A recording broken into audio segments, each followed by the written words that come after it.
Title card. Up next, Ames City Council, Ames City Council. Mayor Pro Tem and City Manager sit at a curved dais. Traffic engineering staff sit at staff table. I call this special meeting of the Ames City Council to order for July 21st, 2026. Welcome those council members that were able to join us and the staff and guests that are here today. So we are here for a workshop, and I will turn over to staff. The first item is the update on the Duff Avenue corridor study. Yep. So like you were saying, this is a workshop for the Duff Avenue corridor study. So some background real quick on the limits of the study. The map's kind of there on the right side, a little bit small, but it runs along Duff Avenue from the Union Pacific Railroad crossing just south of Main Street up north through the Mary Greeley McFarland Clinic campus just south of 13th Street up until 16th Street. So kind of quickly introducing the project team there. So myself, Kyle Thompson, transportation planner for the City of Ames. I've been kind of managing this project on the city side. We also have Damian and Justin kind of on the far right side here to my right, who've been working on this as well. And then the consultant on this project that's been helping us is Foth. And next to me is John Witt, who's a traffic engineer. And John and I will be kind of tag teaming the presentation. So our plan, I guess, before I start is we have about a 20 to 30 minute presentation that we'll run through. There's kind of a lot of content, so we'll try to keep it kind of high level to get through everything, with the idea being that if there's any questions or you want to dive deeper into any particular part of the study, we're happy to do that afterward. So I'll start with the background here. And really, before I even talk about the study itself, I just wanted to highlight that it really builds off of priorities that have been established through existing plans that came before it. So they're all listed here on the slide. I won't go through all of them, but a few highlights I wanted to point out. You can see a map on the right side of the slide there. That is the high priority safety network from the Comprehensive Safety Action Plan that the MPO did for the region.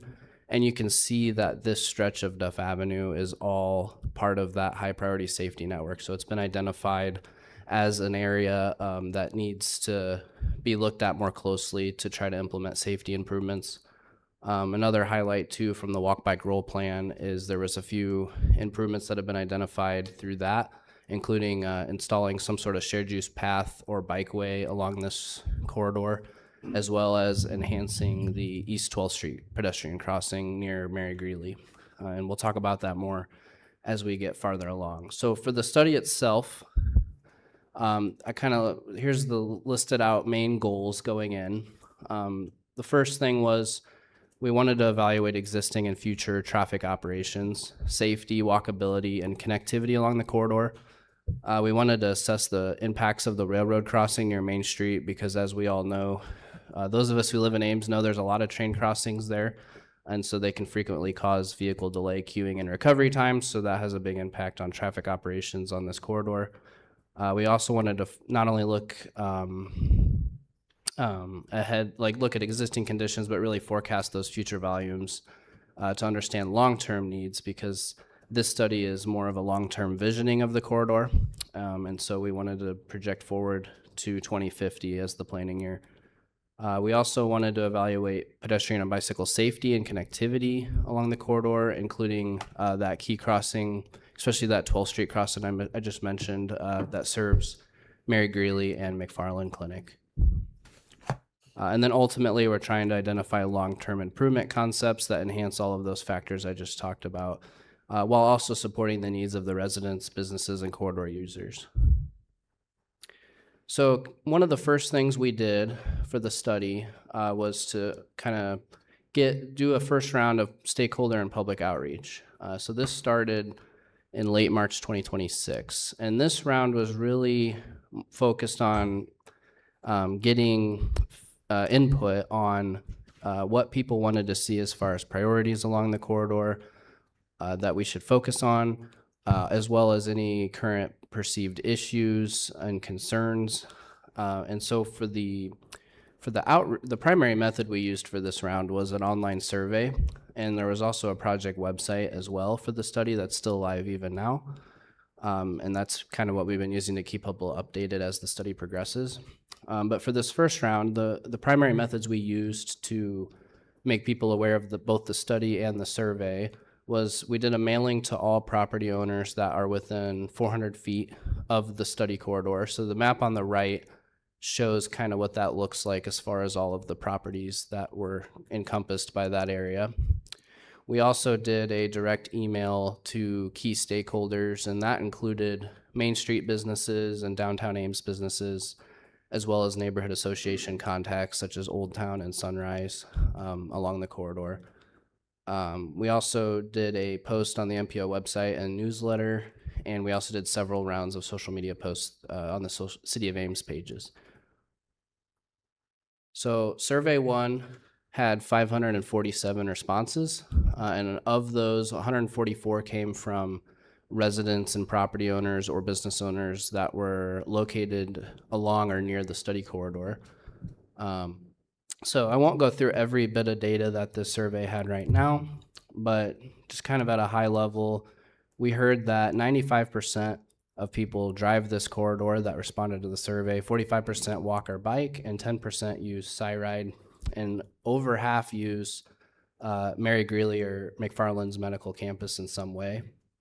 And the top concerns that we heard were traffic congestion, delays from trains, and pedestrian safety.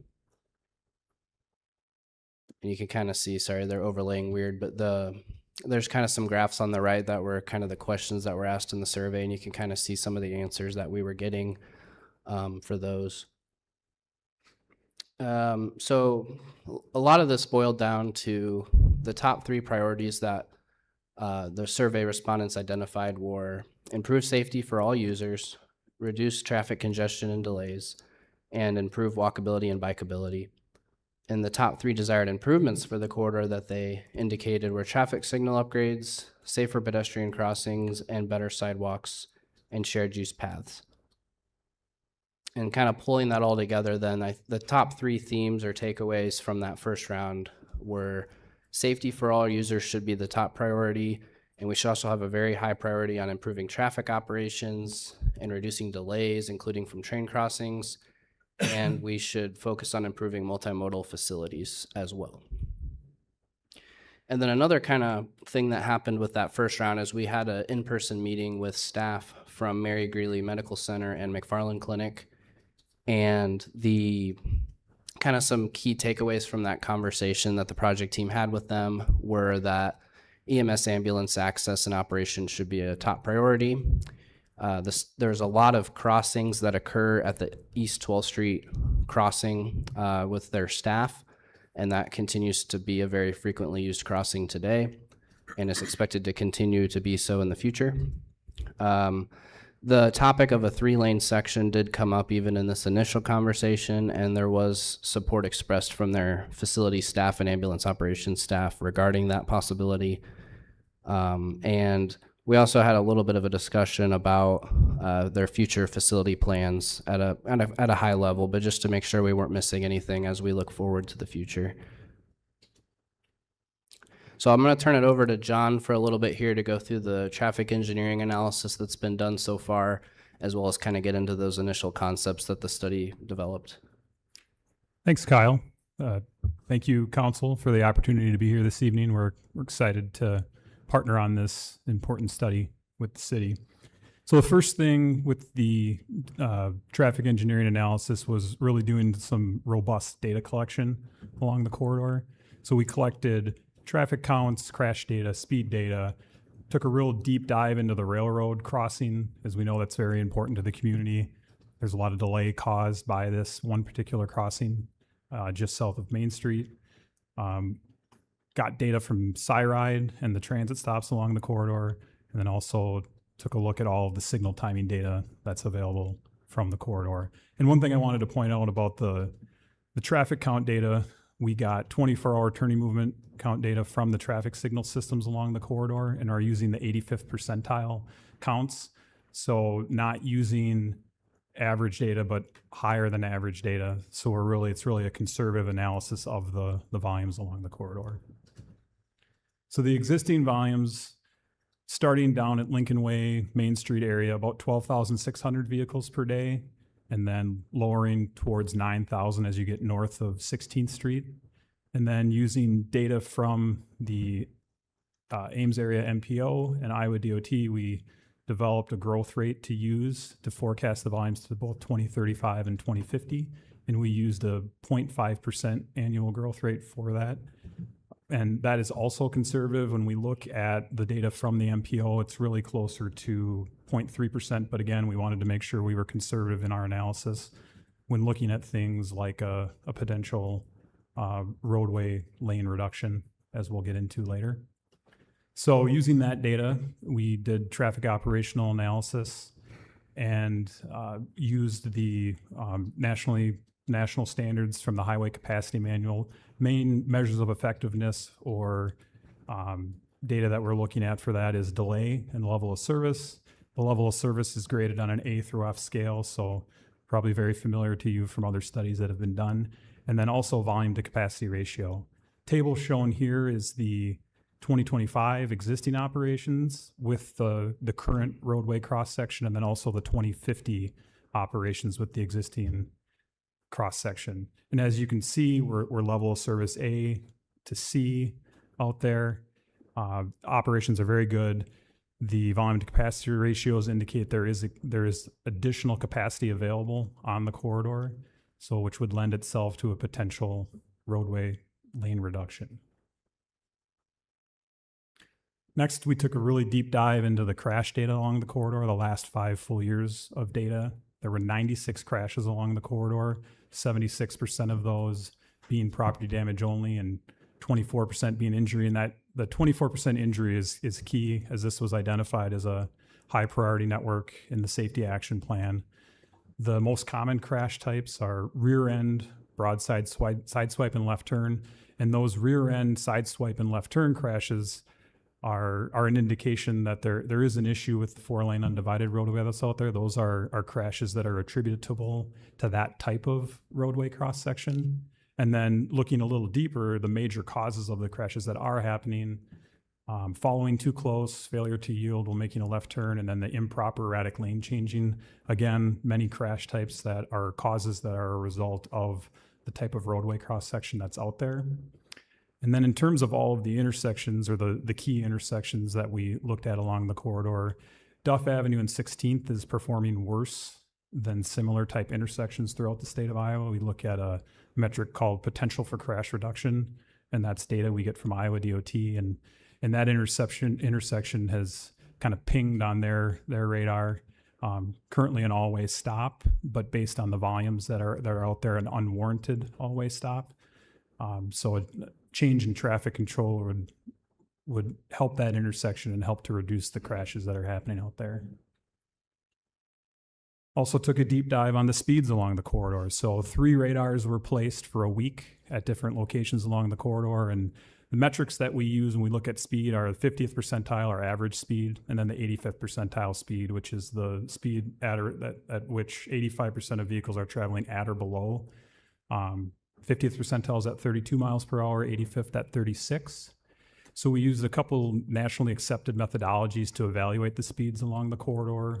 One being the NCHRP, which is the National Cooperative Highway Research Project 966, and then US Limits 2, which is a federal highway tool. So we take into account existing speeds along the corridor, the other context being the amount of accesses, land use, and different metrics like that. And based on both methods, the recommended speed limit is 30 miles per hour, which is what the current speed is. So what we'd really like to see is to get that 85th percentile speed down by probably 3 to 4 miles per hour.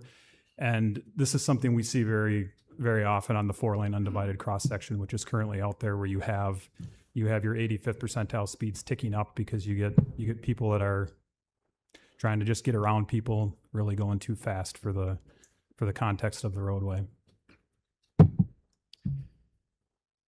As everyone knows, we've got the rail crossing there just south of Main Street. Based on the data that we have preemption data from the signal at Main Street. There's an average of 38 trains per day on weekdays, and the average gate downtime is 3 minutes, 15 seconds, and that results in the crossing being blocked for 2 hours a day on average. Now, there are days where the crossings, where they can be longer. We saw trains that were up to 6-7 minutes in length, when obviously the queues get much longer out there when that happens.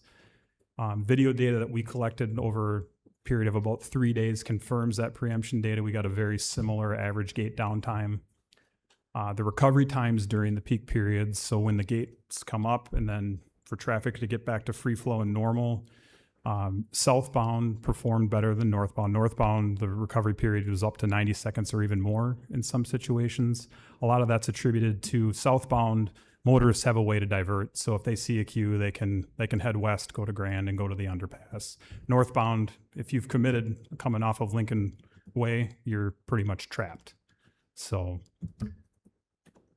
multimodal review. So as identified in the Walk, Bike, Roll Ames plan, corridor is identified as a high priority for a shared use path along the corridor, and then that intersection of Duff and 12th is a high priority location for pedestrian crossing improvements. Now, there currently is an enhanced crossing there with an RRFB, but based on the current cross-section and all the metrics that we use, it could use something more there.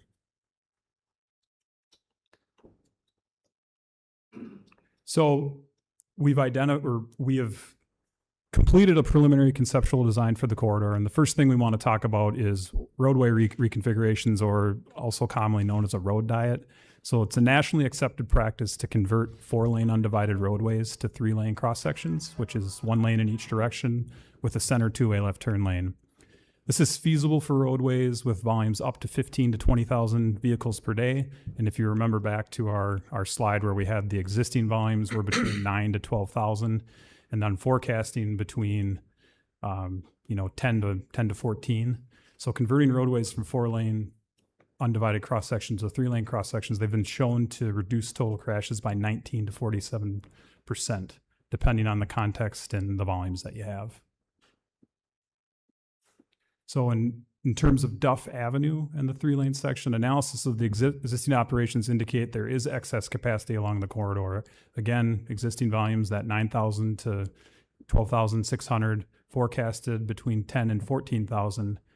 And then the crash history along the corridor shows a high percentage of those crashes are attributable to the existing 4-lane section. And the 3-lane section advances the priorities that have been established in many of the city's adopted plans, which is safety for all users, safer pedestrian crossings, walkability and bikeability, traffic calming, and preserved traffic operations. So before we get into the showing some of the actual conceptual design, I wanted to talk about some local to Iowa examples. And the first one here in the city of Ames, South Dakota Avenue from just north of Mortensen to just south of Todd Avenue has a current ADT of 11,900 vehicles per day and is a current 3-lane cross section. Operates well without any significant operational issues. There are times during peak hours where if you're coming off the side street, there may be a little bit of delay to pull out, but nothing that what we would characterize as significant amount of delay. And another one in the eastern part of the state, 10th Street Southeast from 3rd Avenue to 8th Avenue in Cedar Rapids, kind of in their downtown area, but it's considered the medical district, at an ADT of 12,700 vehicles when it was converted from a 4-lane undivided to a 3-lane section. It's a main arterial through what they call the Med Quarter, and that goes right past Mercy Medical Center and then Physicians Clinic of Iowa. Operates really well without any significant operational issues. And then the next slide shows the top image is the before as the 4-lane undivided, and then the bottom image is of a 3-lane section, and they actually have the 1 lane in each direction, center 2-way left turn lane, and then bike lanes to the outside of the travel lanes as well. So for the actual concept we'll talk first about from the railroad crossing to 6th Street. Key thing on this is this section of the corridor, the recommendation is to keep it as essentially the 4-lane undivided roadway. detailed microsimulation of the rail crossing with the existing and forecasted volumes show that there needs to be additional capacity or space for queuing of vehicles when the train does come. So really the only changes we're showing in this image, we've got a 8-foot shared use path on the west side of the roadway there, and then a proposed mid-block crossing between 5th and 6th Street that would provide additional crossings to Bandshell Park. And then that crossing would have has a potential RRFB, or rectangular rapid flashing beacon. So then as we get into the section from 6th to 10th, this is where the proposed 3-lane section really starts. It would transition really starting right at 6th Street there and then going north. The image on the bottom is the cross-sectional view of what the corridor would look like. You've got to the left there the 8-foot shared use path, and then you've got the travel lanes of the roadway, kind of how the storm sewer system would fit in there, and then sidewalk there on the east side of the road. And then something that's very key is the layout of the entire corridor was done to preserve as many trees as possible and really to limit the removal of any trees at all. The section from 10th to 13th Street that goes past the medical campus there by Mary Greeley Medical Center. Interesting about this, it's currently a 5-lane section. Again, significantly under capacity. There's a lot of excess capacity along here. Modeling shows a 3-lane section would work fine in this section. And really the reduction in the roadway width is key in this area in order to accommodate the shared use path that would go along the west side there. Other key points would be the upgraded pedestrian crossing there at 12th Street, which would include a median refuge as well as a pedestrian hybrid beacon. And then that pedestrian hybrid beacon would also double as an emergency hybrid beacon, so the ambulances could use it to stop traffic when they need to get in and out of the ambulance bay when there are calls. And then there's also a northbound right turn lane that would be developed at the intersection of 13th Street. And the last section from 13th to 16th Street, again, pretty standard. We've got the 3-lane section, shared use path on the west side of the road.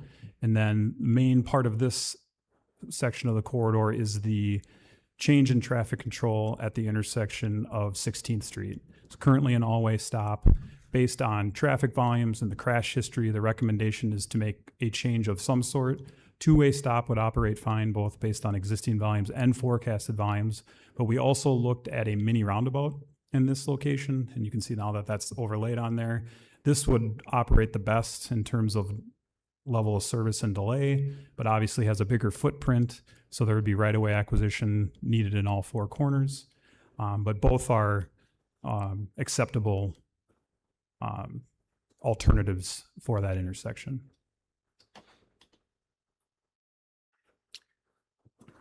So that was the initial concept that the study came up with based off of a combination of that first round of public input and the priorities we had established through our regional and citywide plans, as well as all that traffic engineering analysis that John went through. So after that, we wanted to obviously now get feedback on what the study had shown, what had come up with so far. So that second round of outreach took place in June, so last month. And once again, we used an online survey through the project website, which there's a screenshot on the right of the project website at the time of the survey being live. We used the same methods as that first round, so I won't repeat them all. The only new one was we also did a press release with this second round. This time we got 711 responses, so even more than that first round, so it's an extra, I believe, 150 or so responses. And so the first round, again, was more about establishing priorities and hearing existing concerns. This time we were really focused on getting feedback on these initial recommended concepts. So there was a lot of data from this survey, so we've tried to condense it down a little bit to be a little more brief and kind of hit on the big points. So for all those sections that John just went through, we had a series of questions that we asked in the survey.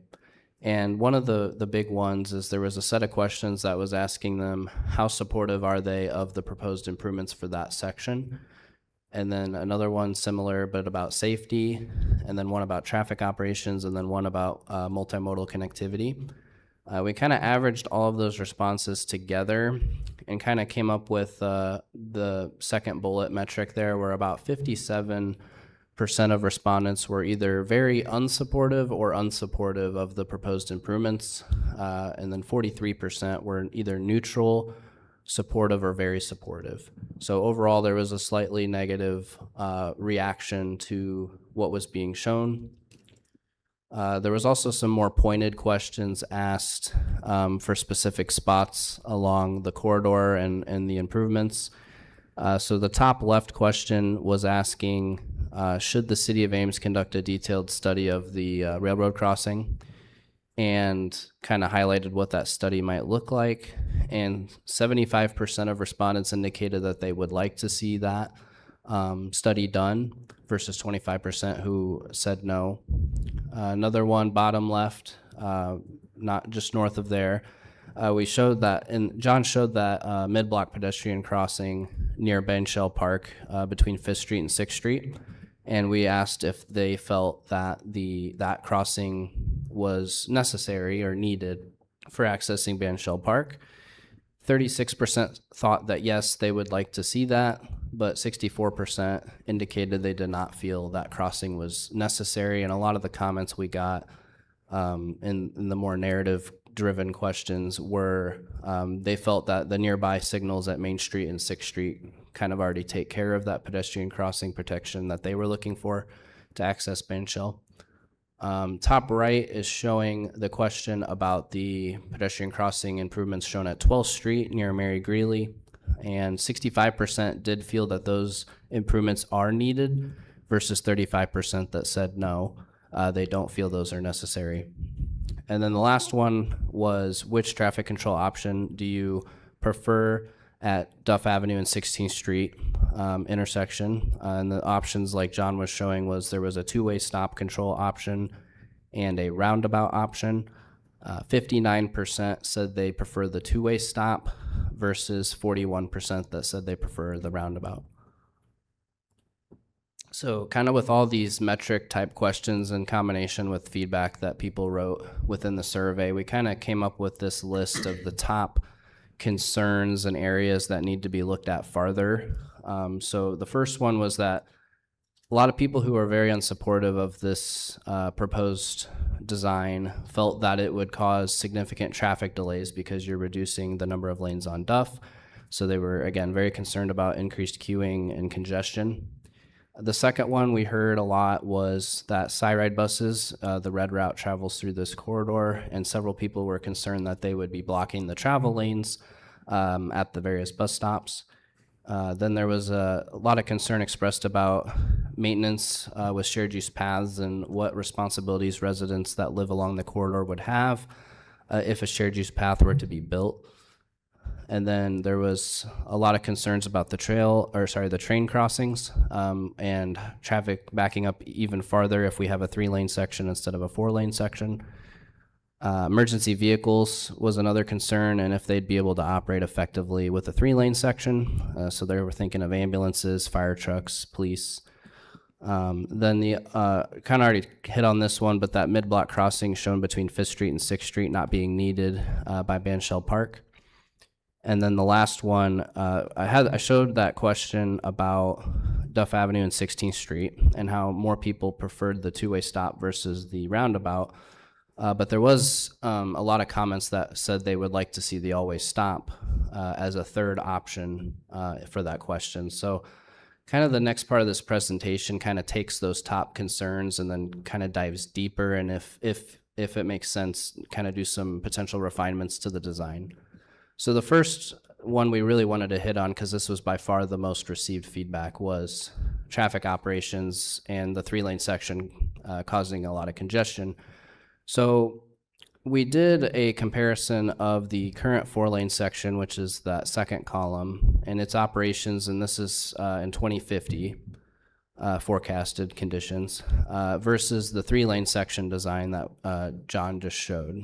And comparing what operations look like. And really the main takeaway here is, according to the modeling, which John said, I mean, we're being pretty conservative. We're using 85th percentile volumes, and we're forecasting with a more aggressive growth rate than the models that the MPO and Iowa DOT have. And even with all that, we're showing very similar operations between the 4-lane and 3-lane section.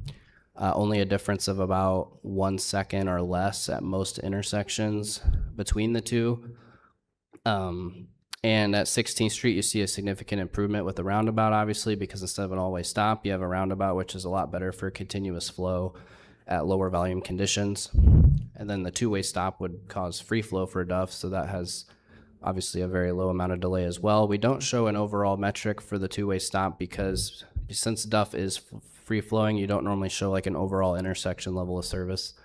But I believe the side streets was about 16 seconds or so delay on 16th Street for their traffic, since they have to wait at the 2-way stop. But obviously, again, Duff Avenue would be free flowing, so they would have virtually no delay with that. So again, main takeaway, pretty similar operations. So the modeling doesn't really support that concern about congestion and delay. And you might be thinking, like, this looks weird. Like, why, if you take away a lane, is it still similar, excuse me, in operations? And really, one of the main reasons for this is traffic signal timing. When you have that center 2-way left turn lane, it allows you to have dedicated left turn lanes at all of your signalized intersections, and that really helps with signal timing and phasing. And so it allows us to coordinate our signals a lot better and more efficiently, because we can have those protected left turn phases in the timing plan, versus today where that inside through lane can be blocked by a left turning vehicle during a green light. So the next big topic or big concern that we wanted to look more at was transit stops. Again, a lot of concern about side buses blocking the travel lane when you only have one travel lane. So we kind of did some more research and had some coordination with SciRide and their staff. And really the big takeaways are based off the national standards and Duff Avenue's projected traffic volumes, the bus dwell times and arrival frequencies, and existing roadway characteristics. It didn't show that bus pullouts would be needed along the corridor necessarily. We really focused on the 11th Street stop because that's the only time stop on the corridor where buses could potentially wait to be back on schedule. The rest of them, they only stop if someone wants to get off or get on along the corridor. And over 85% of the stops at that 11th Street stop in both directions last year were less than 30 seconds. However, that being said, I mean, this is, especially this 11th Street stop is next to Mary Greeley. There's ambulance operations right next to this. There's a lot of pedestrian traffic, and you would be going down from a 5-lane to a 3-lane, so a lot of change there. And so we did want to look, okay, well, what does it look like, or what could it look like if you did have pullouts at those stops? So that's kind of what that image there is showing. And that's always something we could potentially look at as you would, if you were to consider this 3-lane section as a viable design moving forward. Some quick notes on the shared use path maintenance concern. A lot of that maintenance was about if residents would be responsible for maintaining the shared use path or doing winter maintenance or snow clearing, given that it's a lot wider than a typical sidewalk. City of Ames typically handles both of those with shared use paths, and that's kind of what we would anticipate with this shared use path. So that concern should be mostly mitigated with that. For the train crossings, there was a lot of concerns that train crossings would cause backups that are even farther than you see today because you're reducing lanes. Like John kind of talked about when he was showing that railroad crossing through 6th Street section, it is actually still 4 lanes even in the study's recommended design to just south of 6th Street, and that is to accommodate that vehicle queuing from most train crossings. I mean, however, there are some times where there's a really particularly long duration train crossing, or there could be a derailment or track maintenance that's happening that might cause a longer term closure of the crossing, and those would continue to cause operational issues. But that would be regardless of the roadway cross section. So it doesn't really matter if you'd have a 4-lane or a 3-lane or a 5-lane. You'd still see pretty significant issues with a crossing being closed or blocked for a longer term period of time. And really to look at that, really you would need a detailed study of the railroad crossing itself to explore potential alternatives to alleviate that, such as a grade separation. And we'll kind of hit on that again towards the end of this presentation, but that's kind of the main takeaway for train crossings. Talking about emergency vehicles and the concerns about being unable to operate as effectively within a 3-lane section and navigate it as quickly. We took a look at the FHWA guidance and national research, and it shows that that center 2-way left turn lane is usually a really good continuous clear path that police, fire, and EMS vehicles can use to bypass stopped or yielding traffic.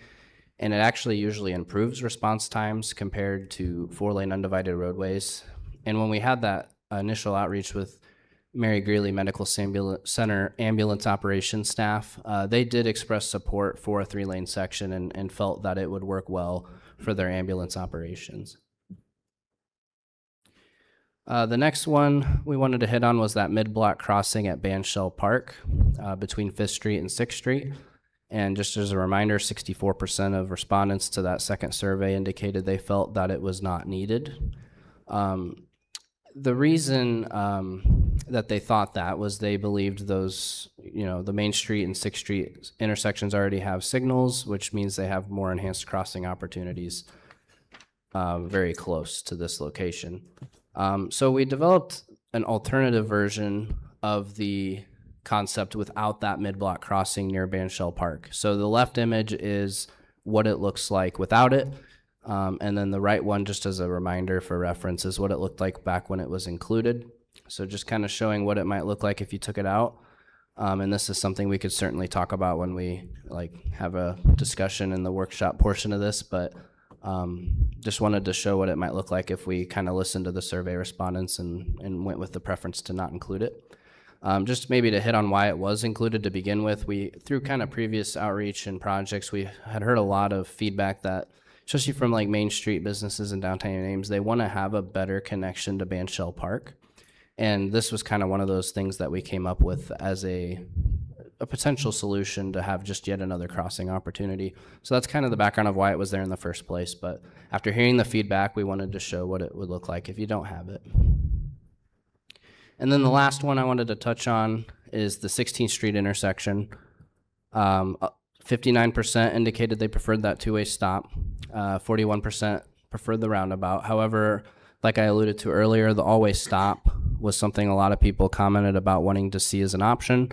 The reason it wasn't included is because, and considered a viable traffic control option, is because of its crash history and its anticipated degradation with traffic operations, being a little bit a lot of delay compared to the 2-way stop and roundabout alternatives.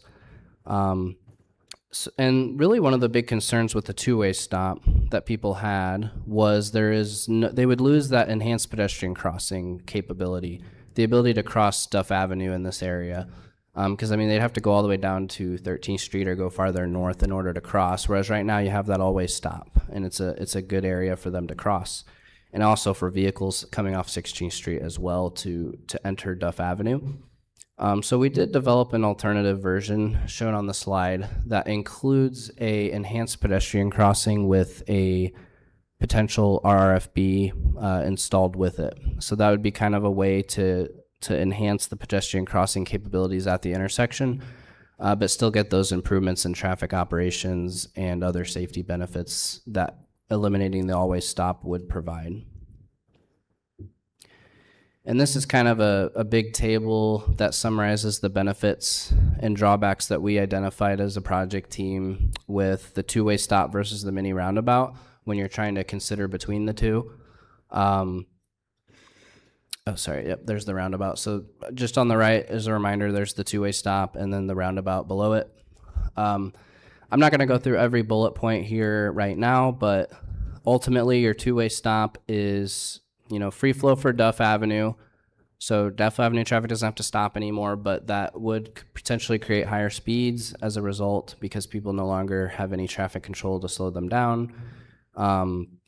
Enhanced difficulty for 16th Street traffic to enter Duff Avenue, and while the RFB crossing would help crossing Duff for pedestrians and bicycles, it still wouldn't quite be the same as the roundabout, which has refuge islands for all the approaches and would just be more protected for them.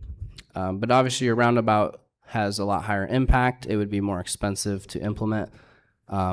So right-of-way acquisitions, just more expensive to construct. So there is some pros and cons to both solutions that would be worth considering. Another point I wanted to hit on before moving on is you could implement the two-way stop even with the existing cross-section with some redoing of the pavement markings. So you could always implement the two-way stop and see how it does on an interim basis, and then later decide between the two-way stop and the mini roundabout. Excuse me, in the future. So kind of pulling everything together, in summary, the 3-lane section meets the goals that were identified by the public through that outreach through this study, as well as the other planning documents that have been approved by City Council in the past. A 4-lane section is an option. You always could leave it the same as it is today, but then you wouldn't be advancing your safety and multimodal priorities. Excuse me. And some more background too with 4-lane undivided roadways. They were very popular to build back in the 50s, kind of through the 80s, because they were very cost effective for doubling the capacity of your roadway. And just for reference there on the right side is the project plans from the Duff Avenue widening to 4 lanes back in 1962. So it was a long time ago now, but you can see kind of the difference in design back then versus today with having to hand draw everything. They didn't have the modern CAD software and traffic modeling software that we have today to help them out. Excuse me. 5-lane section is also another thing you could look at. We did not fully study it due to the excess capacity that the study was showing existed today. And if you were to implement a 5-lane section, it would likely lead to increased speeds, and you would not be improving those multimodal priorities that we were talking about, as well as it would require, given that's 5 lanes instead of 4, more footprint. So it would really be pushing the current right-of-way boundaries and would likely require a lot of impacts to trees and potentially some acquisitions to make the 5-lane section happen. And then kind of a concluder with this, urban roadways today, if you're starting from scratch, they're typically designed as a 3-lane section, a 4-lane section divided where you have a median in the middle with dedicated left turn lanes at key intersections, or a 5-lane section. You don't see 4-lane undivided roadways built today because of those safety concerns that we've kind of hit on and the multimodal connectivity issues. Excuse me. So tonight, what are we looking for as staff from council, and kind of what kind of conversations are we thinking of having? We're not seeking direction tonight. We kind of intended for this to be more of an open discussion to answer questions council has on any particular aspect of the study and discuss the feedback, the analyses, the design, or just the overall findings to date. However, that being said, if council doesn't feel they view that 3-lane section as the appropriate treatment, or they would like to see other alternatives in the study, such as a 4-lane or 5-lane option in that final report, it would be helpful for staff to receive some sort of indication or direction as it moves to finalize the study. Also, we were talking about kind of those sub options within the design, at 16th Street, for example, or the mid crossing at Banshell. It would be helpful if council might have any preferences or wants to hit on anything at those spots as we move to finalize the report as well. Kind of looking at next steps after today, the plan would be to finalize this study and report and bring it back to council in the fall, likely September, October timeframe, for direction and acceptance of its findings. And then we would also plan to seek direction on a potential railroad crossing study at a similar time or at the same time with that as well. And just as a final reminder, the idea with the study is it's really a long-term vision guiding document for future programming along the corridor. So it's not like this design would be built tomorrow or in the next year or two. It's more of a 10, 15, 20 year kind of look at the corridor. And it would likely be implemented over multiple phases, and the projects would all go through their final design and public input processes and whatnot. So it would go through that CIP programming process. So just a reminder on that and what this study is intended to do. So that's the end of the presentation portion. So we're happy to kind of turn it over back to council to kind of hear any questions and have some dialogue about the study. Thanks. Okay, council, do you have questions?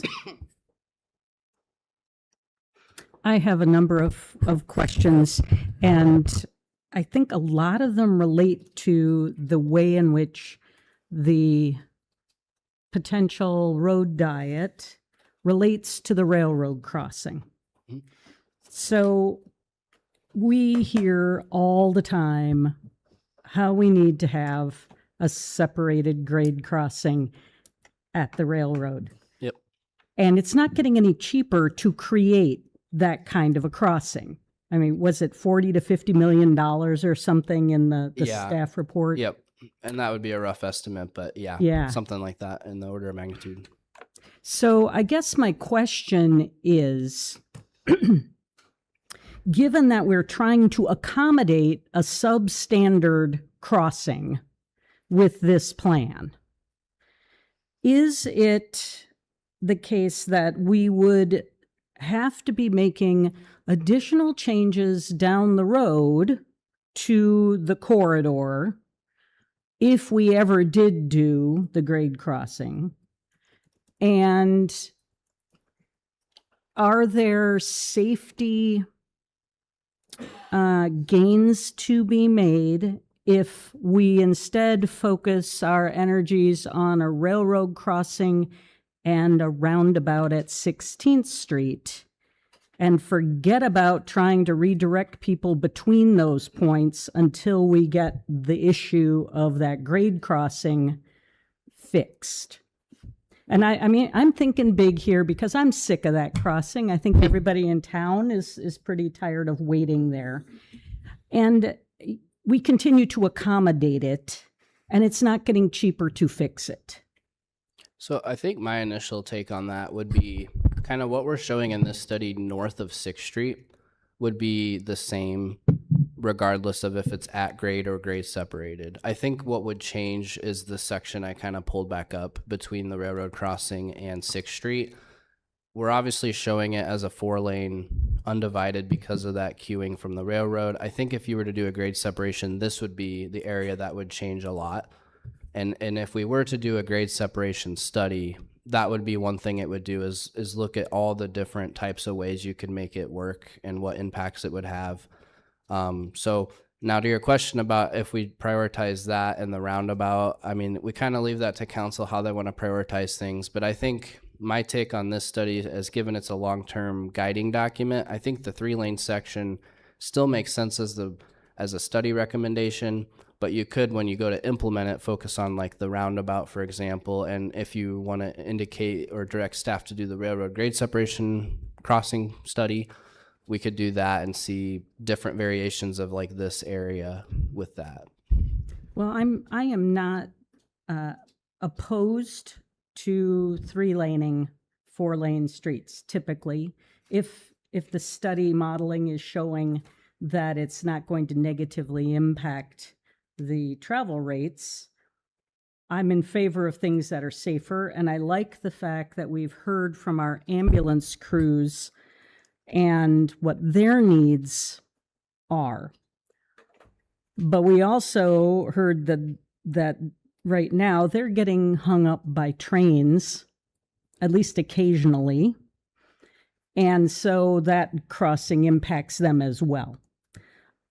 Is it possible in this to configure a roundabout without going to the 3-laning, given that we already kind of have that decrease in forward traffic lanes at 16th Street? Don't we go down to 1 lane and then we've got turn lanes at 16th? We do drop the 4-lane section going north. So like once it hits 16th Street, it goes from 4-lane down to a 3-lane. So could you implement a whatever, a mini roundabout, traffic circle, whatever you're calling them, without doing the 3-laning going to the south? If we're just focused on the segment essentially north of 13th Street, there could be a variation of what's being shown. If the goal was to get a roundabout in here, we absolutely could. It just seems like that is the most problematic as far as accidents go. Given what I'm seeing, was it like a 1.11 or something that? Yeah, it has a high Iowa DOT PCR value, which essentially means if you look at the state in similar intersections, so always stop, it ranks very highly in the state compared to its peers. And so in using their analyses, that shows a high potential for crash reduction if you implement different intersection geometry or control. Yeah, it doesn't have a high number of crashes at the location, but the ones that it does have, is what's concerning. And it's really a product of it being an unwarranted always stop. When you have there's so much more volume on Duff, you're getting a lot of rolling stops from those people. And when you have unwarranted traffic control, it just breeds disrespect for it. So that's a location where, I mean, initially you could try it as a 2-way stop to see how it operates, enhance that south leg with an RRFB, and it may operate, and my opinion is it would operate significantly better from a safety standpoint, and the delay for people on Duff would be significantly reduced. Typically, always stops, you want to have those at locations where you have similar volumes on all 4 legs. That's where they tend to work the best.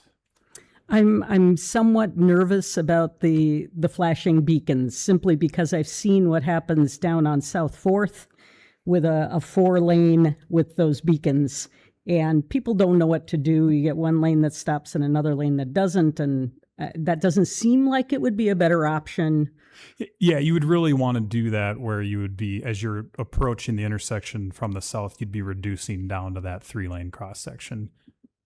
And I'll ask one other question, and that's regarding the Syride stops.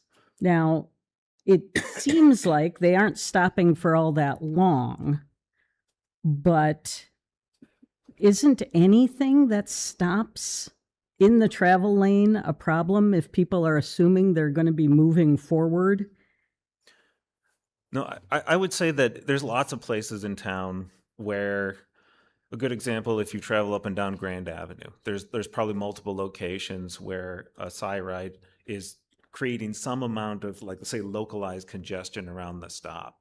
And those are accounted for, like when we did the Grand Avenue corridor study, that was accounted for, just like it's accounted for here. I think what we were trying to do with the so we don't, I guess the short answer is we don't feel there's an operational problem with it, but we know that the feedback, based upon the public feedback, that we needed to address that issue, because the perception was, well, if you take away that lane, I can't get around a bus being stopped. And the truth of it is that the stop both is very, very short. I mean, this corridor has some of the shortest dwell times of the red route, especially compared to like West Ames, for example.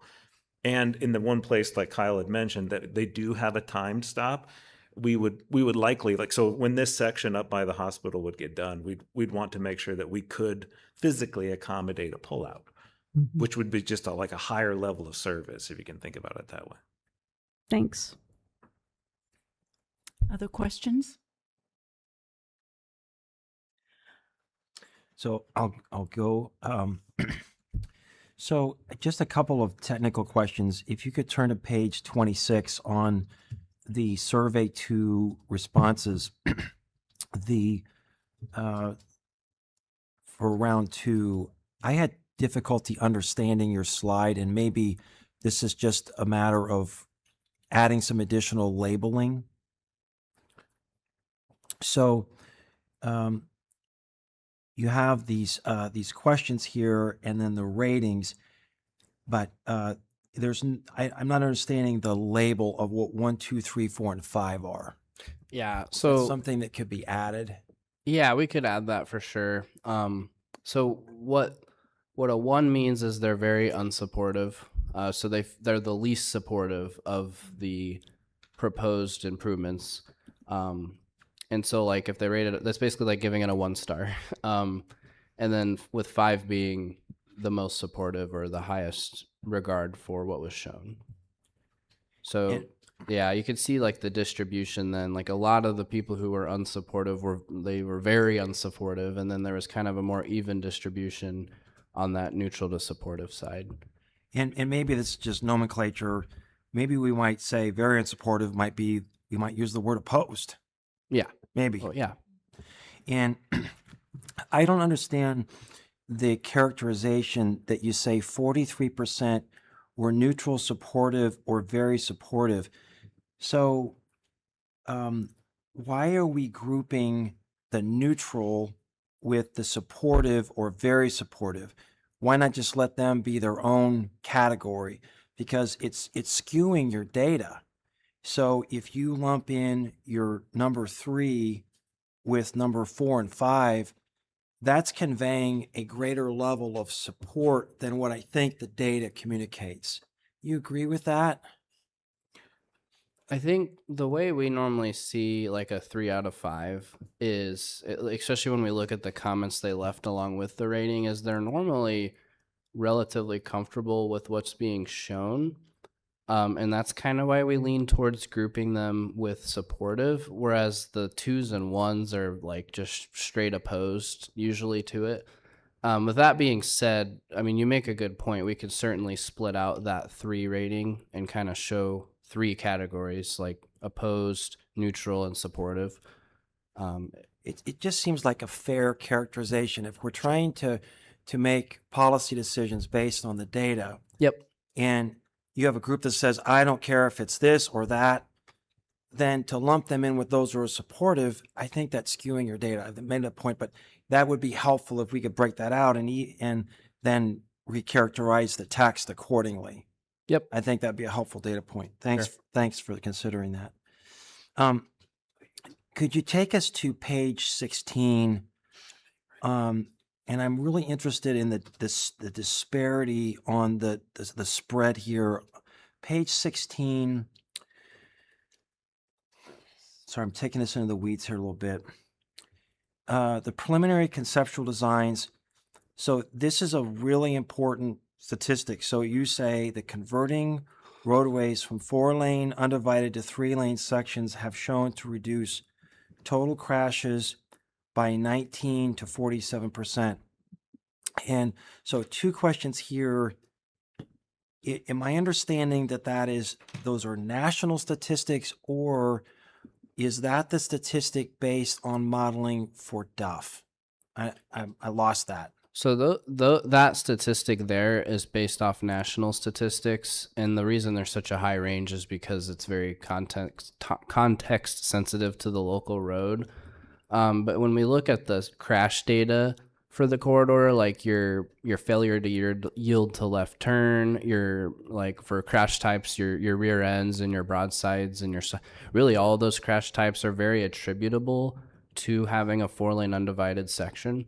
And so if you were to try to come up with a potential estimated percent in crash reduction, for example, you would look at those types of crashes as ones that would likely be mitigated by a 3-lane section implementation. I couldn't possibly disagree with that statement, but so a couple of things. It seems like in that first point you said nationally accepted practice to convert. It seems like there should be some effort to clarify that this is national data as opposed to a projection for the Duff, because I think that can be confusing. I was confused. Sure. But it seems like a very big spread, and such a big spread. I mean, at some point, the difference between 19 and 47, at some point, is it such a big spread that it's not particularly helpful, that you'd want to have some kind of meaningful data to say, if we take this is normal national data and we apply it to this area, we're going to see a particular outcome. But it's such a big spread that I'm not entirely sure, at least it's helpful to me. And so the way to improve this, I think, would be either to do some modeling to get something that is Duff specific and to me that would be ideal, or to do some further research on national statistics to see is there something that has a closer spread, so that as policymakers we have something to hang our hat on, because this is asking a lot of the community to put this road on a diet. If we only got a 19% improvement, that's a very different than almost a 50% improvement. And so that's going to be a statistic that I think needs to be drilled down on. I had a question on the bike lanes, and I consider myself a cyclist. I try to bike to work. I love to bike around town, and I run around town more than I bike. And I'd like to think about this bike lanes. And I have a question in the visuals that you put together for these different road sections. You have the shared use path not on the road itself, which is actually where I thought this might have gone initially, but on existing property off-road. And I haven't gone out to really look to see the pragmatics of doing that. But I have a question. I don't see a possible recommendation that we could implement the use of a shared use path, even if we kept Duff in its current configuration. That would achieve some of these goals, would they not, of increasing multimodal accessibility? So could you speak to the question of why not make a recommendation for just adding multi-use, even if we stayed with the current configuration? Could you speak to that? Yeah, so you definitely could have your 8-foot shared use path with a 4-lane undivided. It would likely be in a similar location even to what you're seeing with the 3-lane section we're showing here.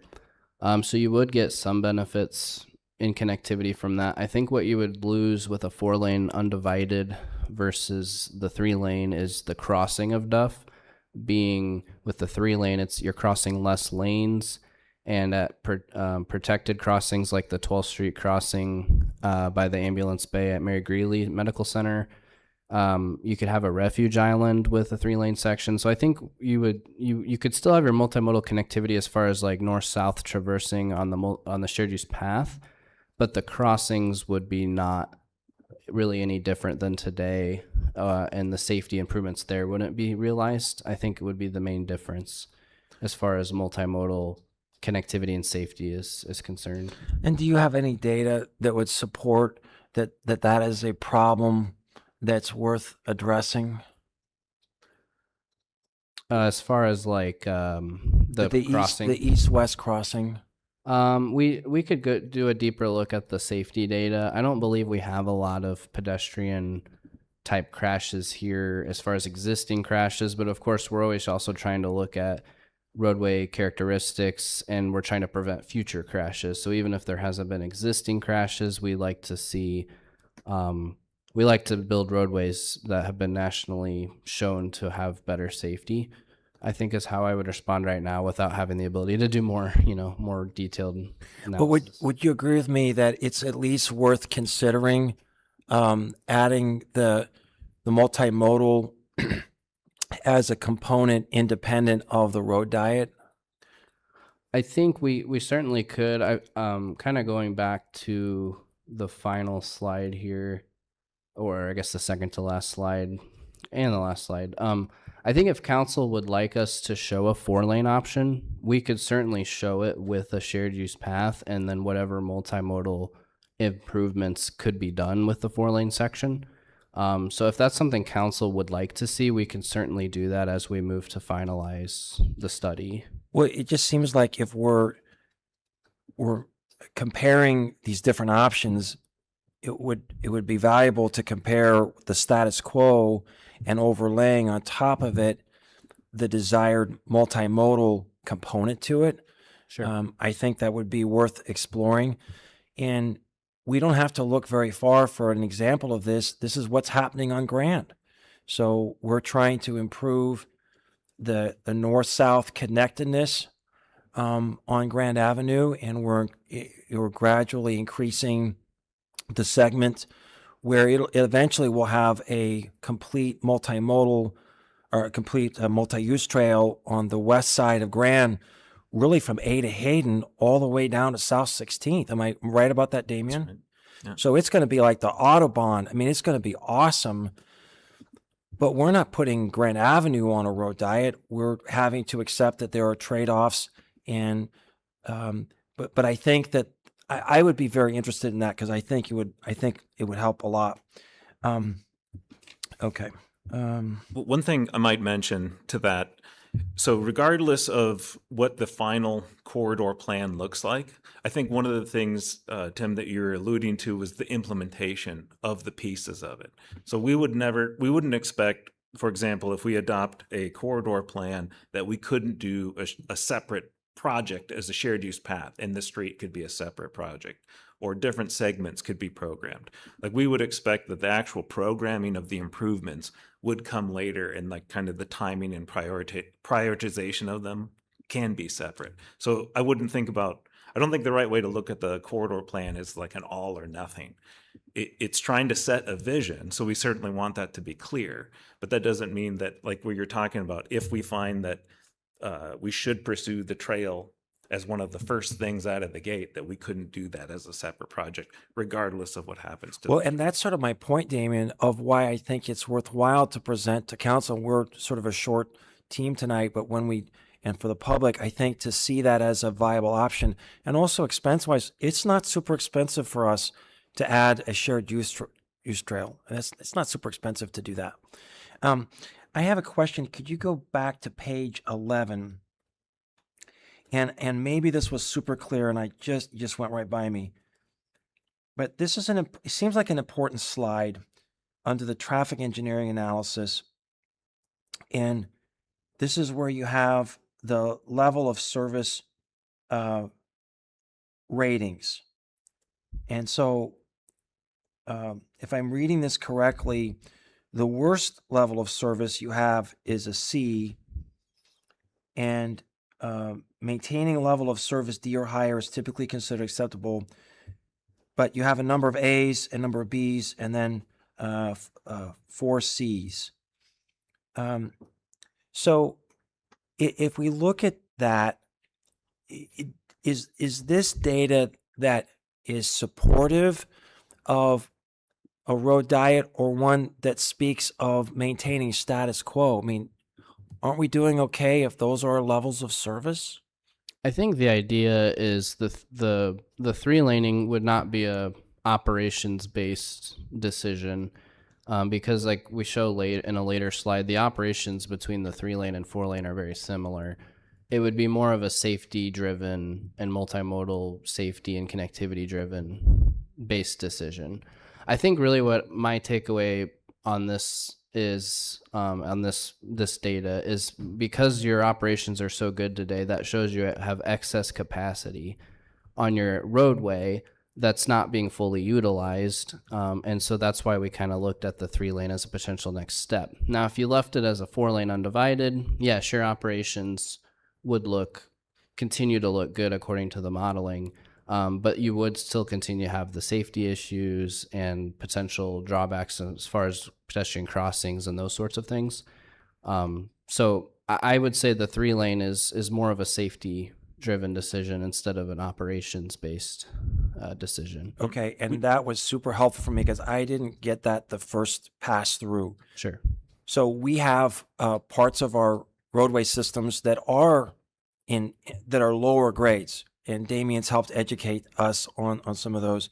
So if we're going to make changes, and the tail that's wagging the dog is the goal of achieved improvements of safety, then that makes my earlier comment about the realized improvements in safety even more important. If that's your best argument for doing this, then we need to have better data to support that, it would seem to me. Okay, I'm almost done. You're doing great. And to that end, then, that crash data, this is on page 12. So if this is our focal point is on safety, do we have any bicycle specific data, or is this only automobile accidents? This would capture if there was a bicycle included in a crash, it would be in here. I don't have that in front of me right now, but we can certainly dive deeper into the data. I don't have it in front of me right now, but we can definitely get back to you on if there were any crashes involving bicycles. Well, this council has shown some willingness to make really hard decisions. Welch Avenue comes to my mind. We voted unanimously to make some pretty major changes there because we were concerned about bicycle safety. I was fully supportive of that. So it seems like, given our focus on safety, that decoupling the auto and the bicycle accidents would be important on that slide. So if we have that data to be able to delineate that, I think that'd be helpful. I think, and if I have other questions, I can email. I've taken enough time. Thanks for answering these questions, and thanks for your help tonight, John, in this work. I think one thing that could highlight on now that the slide is up, that was a little that caught us off guard when we looked at the data, and I think we could probably, for the sake of the final report, is that it's the third highest crash being side swipes is very abnormal. You don't really see, I mean, you see angle accidents, and obviously any signalized corridor, you see a lot of rear end accidents. Those are very common. But one of the things that I thought was telling about the traffic data, the accident data, was the number of side swipes.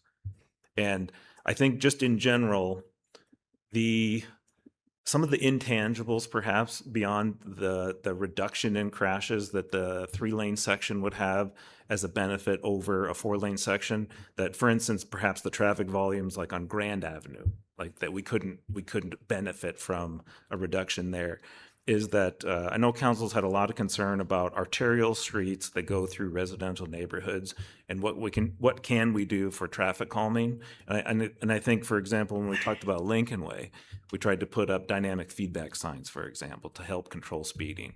But when you have excess capacity, it's really up to the driver and their own decision making as to whether or not they will willingly follow the speed or they want to weave around traffic.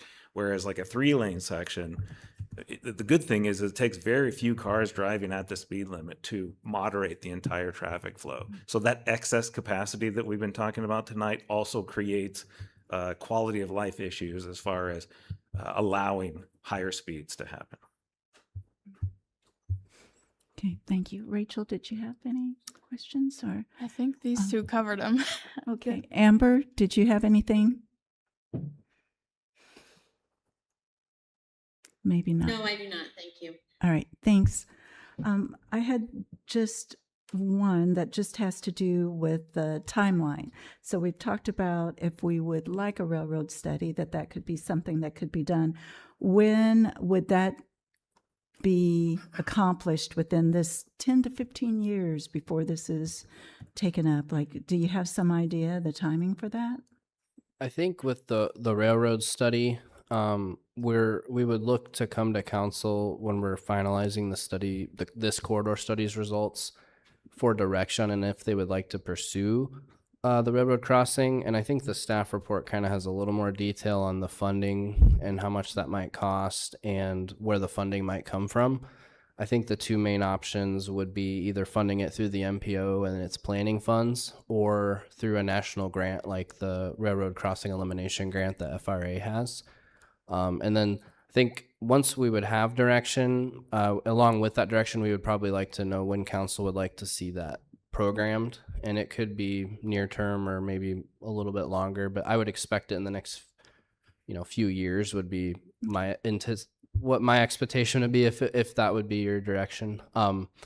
And the study would probably take about 2 years just because it's pretty complex thing to look at. And then as far as funding, like the actual project, if something came out of the study, that could be a lot longer. It's a very complex project and very high dollar value. So I think it would be overall definitely a longer timeline, like 10, 15 years. Even if, everything was going the direction of trying to do a grade separation, it would take some time. Okay. Anita, are you talking about doing a study on the Duff Avenue crossing? Yes. So have you seen, has the council seen the one that was done about 25 years ago? Yes. You have that?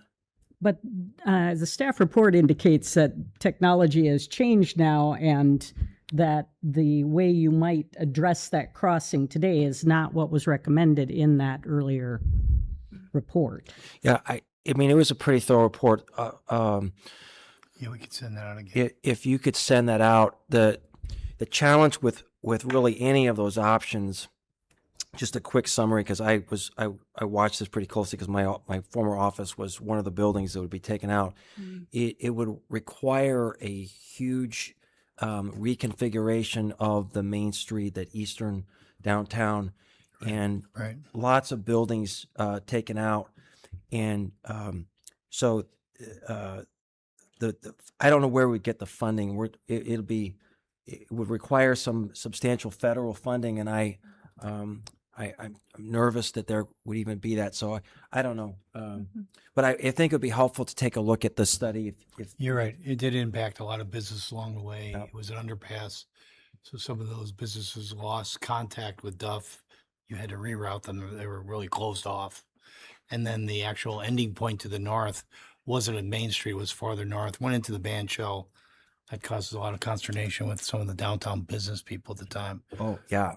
Yeah. Okay. So if you could send that out, I mean, obviously the price tag on these things have changed, but the concepts would be similar. And, when Ames was built, it was an asset being on the railroad, and now it's a bit of a liability.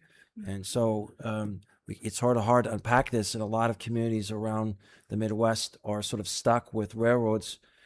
Some have it much worse than us. I mean, Dubuque, my goodness. So Is that accurate? That Well- the solutions would be pretty much the same and the impacts would be pretty much the same? It didn't seem like it to me from the Well, staff. I would think a couple of things that are different that would be dramatically from what I think it's 2003 when the first study. Couple of things would happen is, one, the philosophical underpinnings of what kind of back in the early 2000s was that we would start with highway design.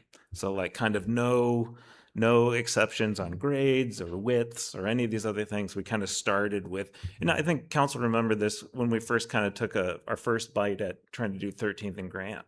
It had really high impacts because we started with typical highway design, no compromises. So this go around, one of the biggest things is we would start with a low impact philosophy. Like what kind of street improvement could go in there that had the least amount of impact? And then the other thing too is that I think the assumptions on traffic of like how big that grade crossing needed to be. I think it was trying to be a 5-lane section. Now that we know, just like themes we've talked about tonight, we have much more accurate modeling. We can do micro simulation modeling where we would say like what is actually necessary to get across or to gain the benefit of not stopping for a train. Even if one of the goals of it is simply to allow for unimpeded emergency service access, whether it be one single open lane for ambulances, fire, so on and so forth. So the philosophy would be very different. Now, will it have similar issues that all grade separation do, that you have property impacts, you have significant costs? Absolutely. But I would never, there are some options in that study that frankly are a little ridiculous. They're huge improvements that are in the hundreds of millions of dollars that you will not see in another study. And just to add to that, I think that's a really good point. I think the number one thing would be the actual width of the roadway going underneath the tracks would be significantly reduced. You only need one lane in each direction. So the roadway could be narrowed, which then is a much shorter span for the bridge, which then lessens the impacts to the surrounding businesses and all the access around there. Okay. Thank you. Any other questions or comments? I have one Okay. follow-up, and this is just really to get my mind around this. South Dakota has an ADT of 11,900 vehicles per day, and that is greater than most of the Duff corridor numbers now. Have we seen any sort of benefits from having that 3-lane on South Dakota? I know that there are fewer lights on South Dakota, so people aren't stopping as often. But Yeah, I'll maybe try to give you my personal view on that. I happen to use that roadway probably 5 or 6 times a day, turning on and off of it. As John had said earlier, there are times when you do have some queuing challenges to try to get a left turn on there. And the challenge on South Dakota is there are no signals. So you have to wait until the traffic moves enough so there's a queue for you to pull in and out. When you compare that to Duff Avenue with similar or maybe even a little bit less traffic volumes, the signals, they artificially make queues for you when the signals turn. So there'll be that turning movement that's available there. Like I say, using the corridor many times a day, I do not see issues through there. You see good pacing on vehicles that move through there. You don't have problems with left-hand turns.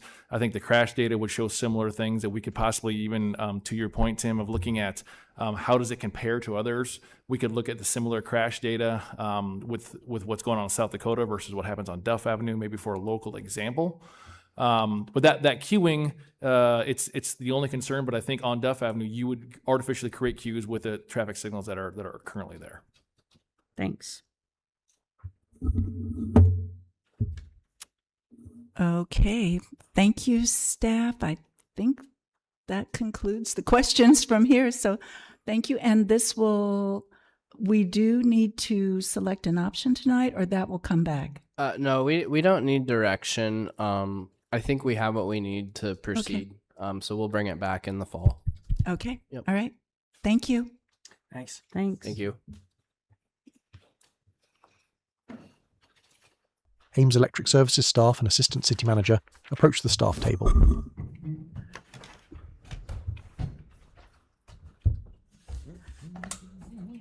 So we're welcoming up the electric staff You just want us to go quicker. for round 2 of the workshop to talk about the Ames Municipal Energy Center, RICE engines, and step-up transformer procurement. All right. Good evening. Thank you for letting us speak at the workshop tonight. This will give some background information to the City Council. So next week when we come to a council meeting, hopefully you'll have the ability and time to look over some of the stuff that we're talking about tonight, and you can be better informed for our council action forums next week. Next slide, please. Just real quick, everybody understands the Ames Municipal Energy Center, where we're adding 3 what we call RICE units. So they're basically big old truck engines, really big truck engines, totaling about 54 megawatts.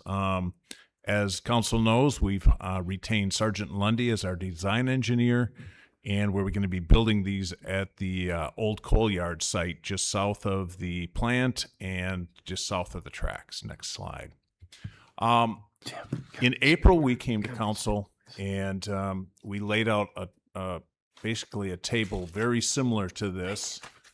In there, they had a few extra lines where they showed contingency, they showed taxes, they showed things like that. We've redone this because a lot of the contingencies and stuff differ by parts of the project. We've reformulated this. It still totals up to the same number. We're talking about a $192 million project, and these are the main components of that. And the 2 we're going to focus on are the 2 top lines tonight. The sketch on the other side is basically it's the general layout of what this will look like.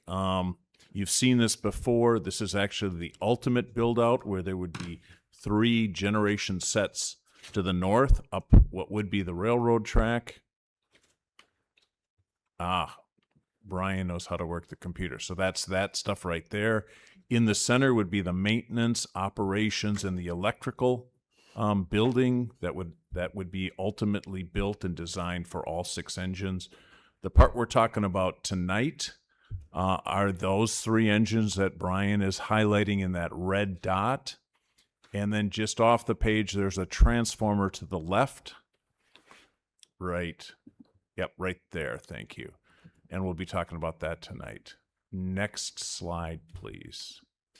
So one of the things that we talked about is $190 million is a large price tag. We're going to be bonding for this. So in the early stages of this, we went out to our financial consultant, PFM, working with our director of finance. We wanted to make sure what would a $190 million bond look like from a utility standpoint, from a ratepayer standpoint, and things like that. So we contacted them, had them run through some detailed models with us, and they were looking over a 30-year model.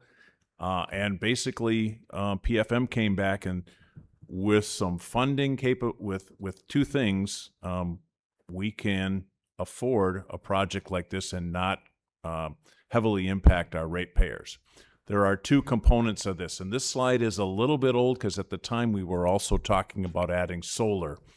So I will talk through that. It doesn't have a large impact on this, but we're looking at the 3 RICE units and a $190 million bond. So Don, before we get into this, could you just give us maybe just a sense of direction? I wasn't clear from the staff report what it is that you're asking us to do. So I want to make sure I have the goal in mind as you begin your presentation. Could you clarify that? We appreciate that. So next week at the council meeting on the 28th, we're coming to council asking for 2 things. One is to sign a contract for the generator step up, the transformer that we need. This has a 30-plus month delivery date. So for us to build this power plant in 2029, 2030, we need to get that transformer under contract, on order, and start construction by the end of the month. So we're going to be coming saying, council, will you support a roughly $2.3 million purchase of a transformer? That's the easy one. The bigger one is the engine. The engines and the transformer represent slightly over 40% of the $190 million project. They too have a long lead time, 30 plus months. That project that component of the project is going to be something in the neighborhood of about $73 million. So we'll be coming to council with a council action form saying, we've evaluated the 2 proposals that we received. We have a recommendation, and I don't want to spoil it. Right. But and we'll be coming to council saying we need to sign on the bottom line. Brian's going to step in, and purchase or put on order these 3 generator sets. The reason why we're coming to you tonight, instead of just providing this information at the regular council meeting, is that timing is critical here. So the engines in particular, the validity date for the cost proposal and the manufacturing slot expire at the end of this month. So if the council is not in a position where it's comfortable making a decision on this major purchase, we are not guaranteed that we would have the pricing that's been proposed and the delivery dates that have been proposed. And that has significant impacts to us from the standpoint of meeting our obligations to have generating capacity to meet our historical peak. It would delay the timing of receiving new engines to be able to meet that obligation. I apologize, and maybe I'm just ambivalent to this tonight. None of us have the technical expertise to evaluate the bid aspects of this. So is our role just to provide oversight in what the staff has done in terms of due diligence and to sort of kick the tires wherever we think we can? Am I saying that right? Yes, but it's more than just staff. So Sergeant Lundy's been instrumental in all of the progress in going through this. We've also used Dorsey Whitney from a bond counsel standpoint. They have been reviewing, helping us with the contracts. URAB has been involved in this, and we're meeting with them on Thursday to basically talk about the same thing with them and give them an update. So it's not just staff looking at this, but And we're that's fair. spending.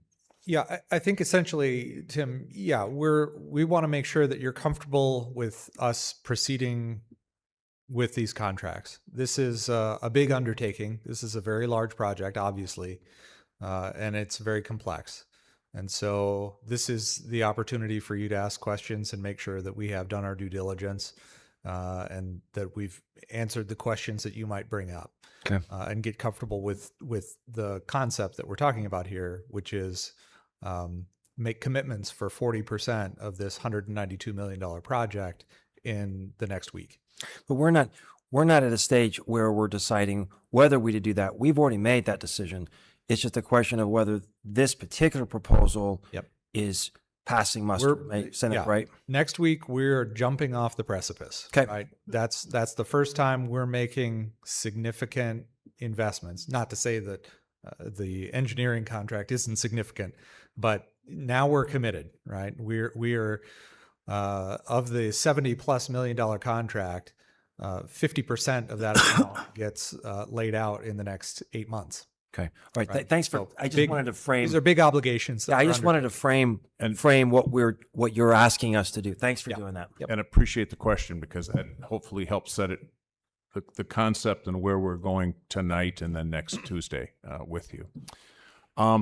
Where I was going to say in this slide was to fund this, and what we looked at with PFM, there are two big components. One is the savings that we will gain by no longer burning refuse-derived fuel. So this is the conversion to recycling, and I don't say closing down, but we will no longer be a waste-to-energy facility in 2027. And there's tremendous amount of savings that will go towards this project to help fund it.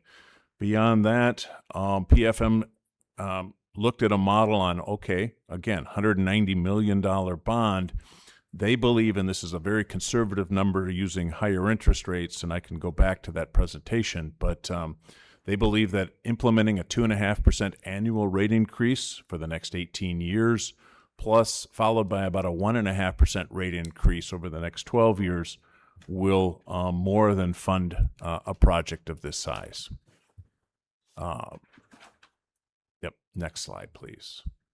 I'm going to talk a little bit about the transformers. I'm going to hand it off to Curtis. So mentioned that there's two major components. The transformer, or this is the main electrical piece that will connect the generators that produce power at 13.8 kV up to our transmission system.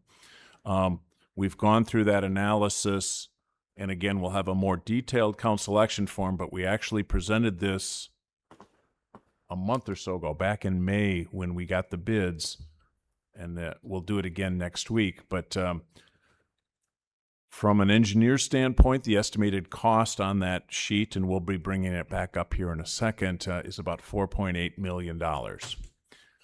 We'll be recommending next week that we purchase a transformer from a company called Calhoun Sales out of Iowa City. The transformer itself is a General Electric 69 to 13.8 generator step up. And the good news on this one is it came in at about 2.3, slightly over $2.3 million plus tax. So well under the estimated cost. That's the good news. And I'll just on that last slide, the estimated cost being 4.8, the engineer, I think in the staff report, we said it was 3.6. The difference is the contingency piece of that. The transformers were kind of all over the place as far as what to understand on how long and how much they were. And so that 4.8 is adding in those other items that Don is talking about on a line by line piece. So that's where the difference comes. Regarding the engines, and so we sent out an RFP in March for three large RICE units, 18 plus megawatts each. This is the scope of supply. The picture here, I know it's very small, but it gives a general idea of what that scope consists of. We've been pointing to the actual engine component, which is the powerhouse of the whole of the operation, but there's a lot of other things that are a part of this scope. So just to the left of that is the generator. So the engine will be coupled to the generator itself. There's ventilation units that are attached to the building, just to the left of that, to allow airflow around those engines. And then going down the line to the right, there's the intake structure, the exhaust going out. There is the air filters for the intake. But then as you follow the ducting, it'll be going through an SCR, which is the emissions reduction. And then it goes out the stack itself that points up. And then further out from that is the radiators that will be cooling the engine coolant to continue to cycle on a closed loop circuit for the engines. The engineer's estimate for this portion of the project was $73.3 million, and that includes the contingency and the escalation pieces as well. And we received 2 bidders for this component of the project, which is what we've been talking about as the rice component. Both of these bidders, Wärtsilä is out of Finland. Their engine is a 18V50DF, and so it's an 18-cylinder in a V formation. It has a 50 centimeter bore as far as the diameter of the one piston. And then DF is just dual fuel, so it's natural gas and fuel oil. Everlent's very similar, except it has a 51-inch bore, so just a little bit bigger of a piston, which drives a little bit more of the horsepower for the engine. If you didn't say it, Everlent is out of Germany. So we have Finnish and German companies. That's right. And does that 73.3 million include the maintenance contract, or is it just buying the thing? It does not include the maintenance contract. So that would be a component out of our O&M on an annual basis. I would say out of this picture, there are other components that supply all of the steel structure and things that would surround and support this equipment, as well as any of the controls equipment and then the electrical equipment as well. So are we going to do questions through as we go through, or wait to the end? What's better for Whatever you? you'd prefer. Well, maybe because of the technical nature, it's easier than to do it as we go. Could you just take a second on the bidding process? So this seems like a specialized bidding process. We don't just put something up on our website. Could you walk the council through how we go about conducting a bid for equipment like this? Yeah, it's a well-timed question. Next slide. The evaluation itself. So there's 2 routes that we could take. We could go through a formal bid process where we have to specifically describe each component within the scope and exactly how it should be built, designed, and other such things. And you can do it also as far as a performance piece where it has to perform a specific way. Now, because these engines, we knew that there were definitely 2 vendors that could provide engines to what we needed to have performed, as well as different specifications. Those 2 vendors offer differences within their technical pieces of what the engine provides. And so we couldn't design the engine, and we couldn't design, hey, it needs to perform this way, because it's just, that's how their design or their engine performs. So we went the route of request for proposals. And so we specified overall how it would need to perform, what size, 18 to 20 megawatts, and different general components within that scope. And the evaluation is based off of these 10 criteria. And so it's not just off of total cost, but it's also how complete and how much they complied with our scope, as well as the performance piece itself. And so what the heat rate is, what the fuel consumption, the oil consumption, its performance as far as output, what the noise is, those kinds of items. Emissions, the schedule of when they can deliver it, a lot of things that they would exclude from the scope, saying we'll guarantee that it would get to port, others would guarantee that it would get to foundation, and those kinds of things. And so we took a score. There was a large matrix that we had Sergeant Lundy develop for us in considering all these components. Now, the proposals themselves were hundreds of pages that we received back from these two vendors. And so it took us a while to kind of go through, make sure that we have an apples to apples comparison of each of those vendors throughout this matrix that we developed. And then we would assign a percentage to each of these criterias of how much of an impact we thought that this criteria had overall. And then it came out to a final score for each of the vendors. Okay, and I'm way over my head here on, I don't know anything about these different criteria, but can I just stay on my question a bit more? So do you go out to, there are a finite number of companies in the world apparently who create this equipment. So do we send that request directly to, I don't know, is it 10 companies? Is it 2 companies? I mean, is it really only 2 companies that create these things? This large of bore, yes. So the proposal is open to anybody essentially in the world that would like to bid or to provide a proposal. It's on our site and things, but we definitely reached out to anyone that we were aware of that would provide this large of bore engine, and we found 2, it was Everlance and Wärtsilä. And so they were already aware that we were looking to build a new power plant and understood a little bit of what we were doing before it got issued. And one more question, I promise. It just seems like for something like this, there would be like brokers who get up in the morning and their job is to connect end users like us with a handful of producers. Am I wrong about that? Are there people who facilitate this kind of thing? Did we use that kind of a broker? Yeah. For this, there were basically 2 basic requirements. We wanted something that was in that 18 to 20 megawatt range. And we also wanted dual fuel. We wanted it to have the capability of burning both natural gas and diesel.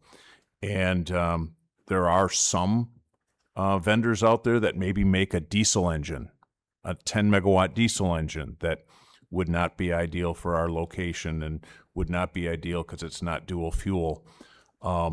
We mentioned this, I think, in one of the previous meetings. The history of these 2 units are basically, or these 2 companies, they make, these engines are traditionally in cruise ships, in tugboats and things like that, and that's how they got their start. And from there, then they progressed into making on-land utility grade generation.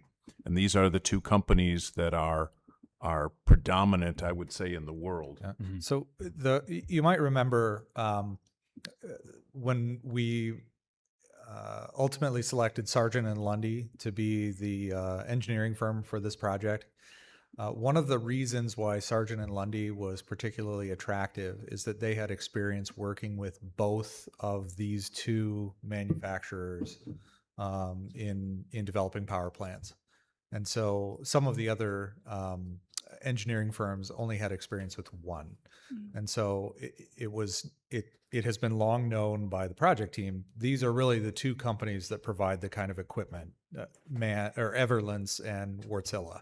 Thanks for asking. I apologize. so- We spent a lot of time on this, but Yeah. if we only have 2, we only have 2. That's really what it is. Yeah. Okay. Thank you. So Sargent and Lundy, having had some experience with both of these firms, has helped navigate how to best compare them. Great. Thanks for that. Ready? Next slide. You go next slide. So in evaluating the total cost, like I said, there's a number of different things that we were looking at in trying to select these different, which vendor would be best for us. I would say out of the gate, both vendors have definitely proven that they can provide these engines and auxiliary equipment to what we need and have it perform well. And so we've worked with both of them over months and months of understanding their equipment. And while we've had these proposals, we've interacted with them a lot to try to understand very clearly how they perform and what they're offering. Some of the components here within their proposals, one thing to note, we said that both of them are European, and so they have a euro to US dollar exchange rate. And so at the time of their proposal, they provided what that exchange rate was. And that exchange rate is basically indicative until we sign a contract and then we get the actual exchange rate. Once the contract is signed, there's a little bit of a difference between the two of what they're offering. Wärtsilä is offering, once it's signed, it's held for the life of the project as far as that exchange rate. Everlens has said that once it's signed, it's held for 3 years of the project, and then it's no longer held from there. The other item is that both vendors excluded taxes, tariffs, and duties, and so these engines will go. Obviously, we will have to pay tax as the electric utility, but they will also be subject to tariffs. Now, it just turns out that the 24th of this month, a large tariff from Europe goods drops out, and we're under a 2.5% tariff, but these will not be shipped for another 2.5 years. And both of them have excluded anything, and those would just be pass-through costs. There is a large amount of transport. Obviously, they go to the port in Europe, go on ship, go to a port in the U.S., get railed to our general area, and then they are moved via land by truck from there to our site. The responsibility is on the vendor for all of that transportation, but I would say that Everlens does not guarantee the date. They guarantee the date that it will be ready in port in Europe, but no guarantee after that. Wärtsilä guarantees the date that it will be on foundation at our site. Both of them are scheduled from that transportation to arrive in Ames in 2029 and then be ready for operation in spring of 2030. Next slide. So a little bit more about the differences here. The overall price that Wärtsilä was offering is $69,230,520. Now that price includes that entire scope that we were just looking at within that picture, and then delivery of all of those, all of that equipment, as well as once they assemble the engines, they have to travel to site in 3 different shipments, and then they're assembled by both vendors on site, and then they're brought to foundation. After that, our general contractor that we would hire would be responsible for installing the rest of the equipment and other things that are shipped over by these vendors. So I just wanted to be clear as to what that $69 million includes. Everlens offers a contract price of $79,283,000. $75,283,223. There is a difference. I will say that there was still some subtle differences that Everlens was not supplying within their scope of supply that Wärtsilä was, and so those items. So one example is a black start generator. We want this power plant to be able to start up under conditions that we don't have any power around. Everlens did not provide a price for that. And so we used Wärtsilä's price of that equipment component and added to what Everlens was offering. And so that these are both an apples to apples comparison. Now, Gloria, you had mentioned the maintenance component of this. This is a large item. So it's called an LTSA, a long-term service agreement that they offered within their proposal.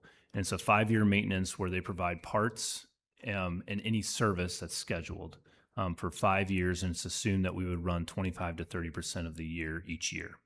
And that goes with what we're assuming that we'll end up running these as well. So Wärtsilä is saying that would cost us $5.5 million per 5 years.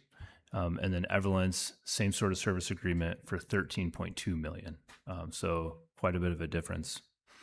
I will add also, while we're on this slide, is that I know I'm throwing a lot of data as far as technical pieces, but one large component of the comparison of these two engines is the heat rate, the amount of fuel to provide 1 kilowatt of energy, of electricity. Everlance has an 8% more efficient unit when compared to Wärtsilä. And so doing the math on that, that means that we would spend, if we do run about 25 or 30% of the year, we would spend about $250,000 more on fuel to get the same output using the Wärtsilä versus Everlance. And so there's a different component there as far as efficiency. So could you stay on the maintenance for a second? So have we talked with other utility companies who have this equipment to explore what their maintenance costs are? This seems like a really high number. So we were spending, and you can correct me if I'm wrong, around $1 million a year on the waste, on our resource recovery facility, on a facility that's decades old. And so here we'd be spending $1 million to $2 million a year on brand new equipment. So help me understand, it's not even running all the time. So this seems like a Are you talking about the Everlance contract? Because the other one is about $1 million per year on a 5-year contract. So this is my point. This seems like a really high maintenance cost for brand new equipment. Is this consistent with what other utility companies are facing for maintenance costs? The Wärtsilä amount is, the Everlance is not. It's much higher than what we were understanding the maintenance would be. Now, we brought this to Everlance's attention and asked them because we had both companies come in and make presentations to us.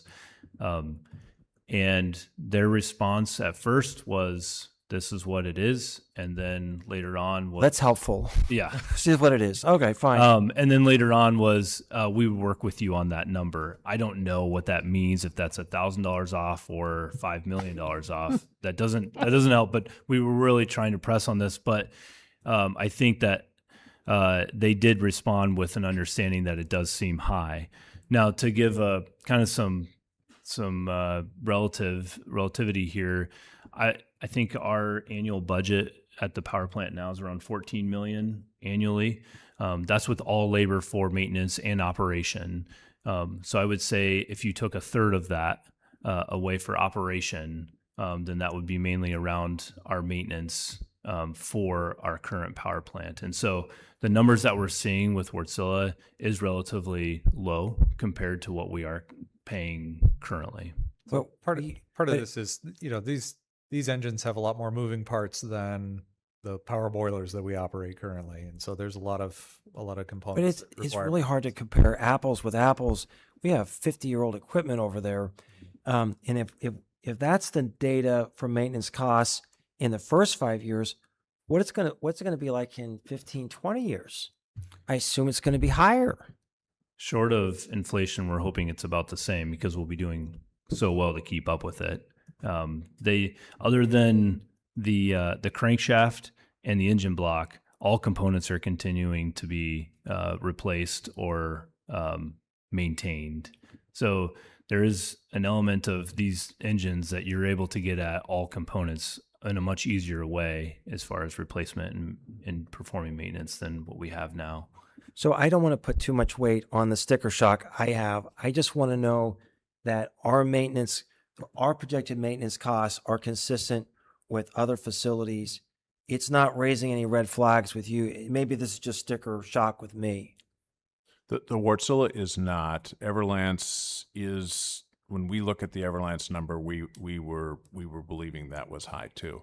And part of the 5-year maintenance, that includes all the materials, and oftentimes some of these companies maybe are looking at an entity not like a utility that has staff. Sometimes a lot of these numbers are representing,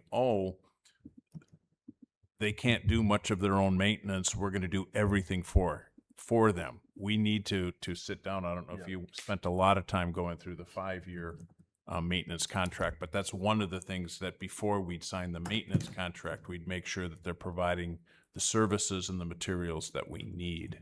Yeah. Okay, So great.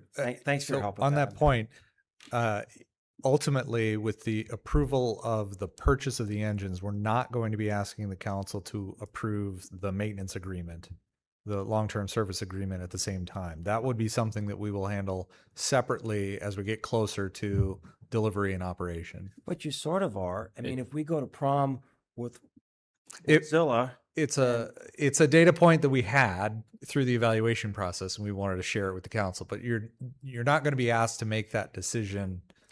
He's just saying that a if you week from choose now. Wartsilla, Yeah, you're in that yeah, realm I get for it. I maintenance get it. versus. Yeah.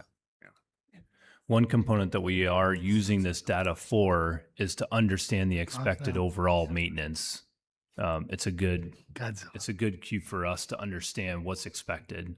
But yeah, it's what Don is saying. You know, we expect our staff to become more and more educated on these engines, and so that we'll be able to do more and more of the maintenance of ourselves. okay, thank you for your help with that.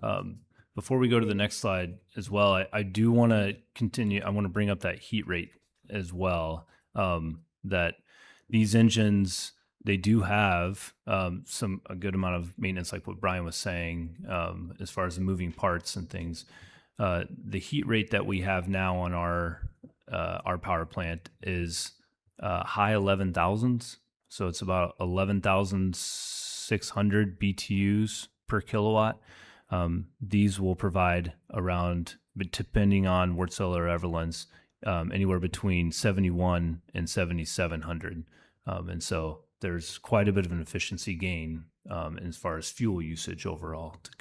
Smaller the number, the better.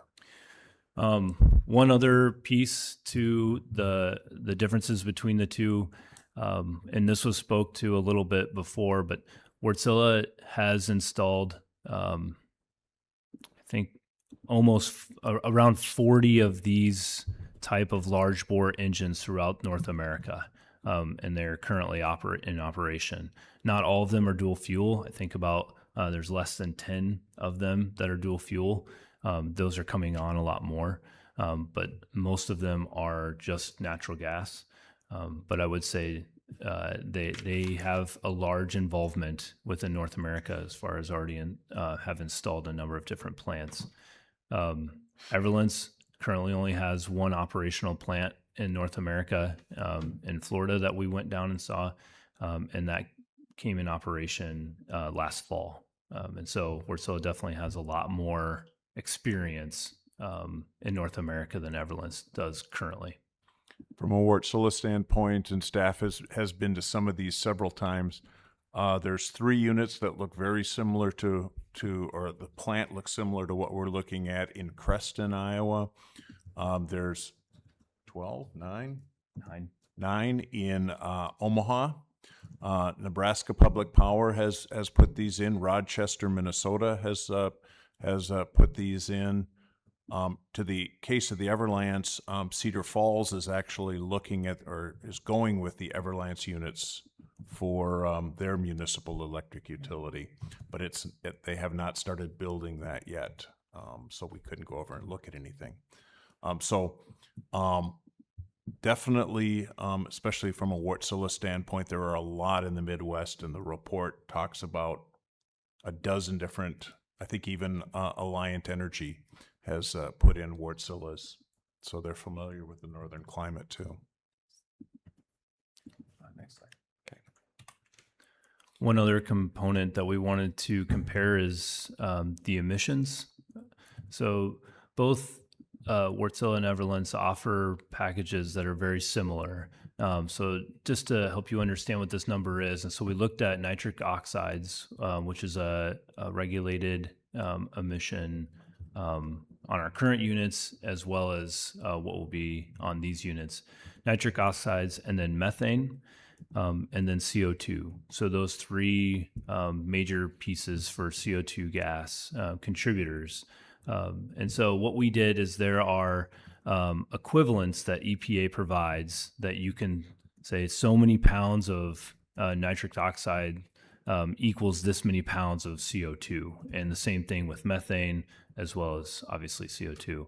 And so we added all those up into a CO2 equivalent, and then we divided it out by how much energy it would produce, kilowatts. And so you have a pounds per kilowatt hour of CO2 equivalent that will be expected to be produced. And these are guaranteed values from the vendors. And so you will see that both of them are very similar, Wärtsilä and Everlens, but then you'll see that we will be dropping significantly on the amount of emissions that we produce, given a similar amount of power when compared to our current units. Yep. And Unit 7 and Unit 8 are the two current units. I know you know that, but just in case anybody's watching. Sorry. Next slide, please. So describing that process of the RFP, we had a number of staff independently look at the proposals, go through that matrix, determine the findings of the performance values, as well as all other items that we have for determining who would be better suited for us. And this is the total points that came out when comparing both of them. So obviously Wärtsilä had 260 points versus Everlens had 203. And so given these final scores, staff is recommending that next council meeting on July 28th, that the award go to Wärtsilä North America. And then speaking with Sergeant Lundy, our engineer, they also have indicated to us that they will be recommending going with with Wärtsilä, and will issue a letter of recommendation actually tomorrow.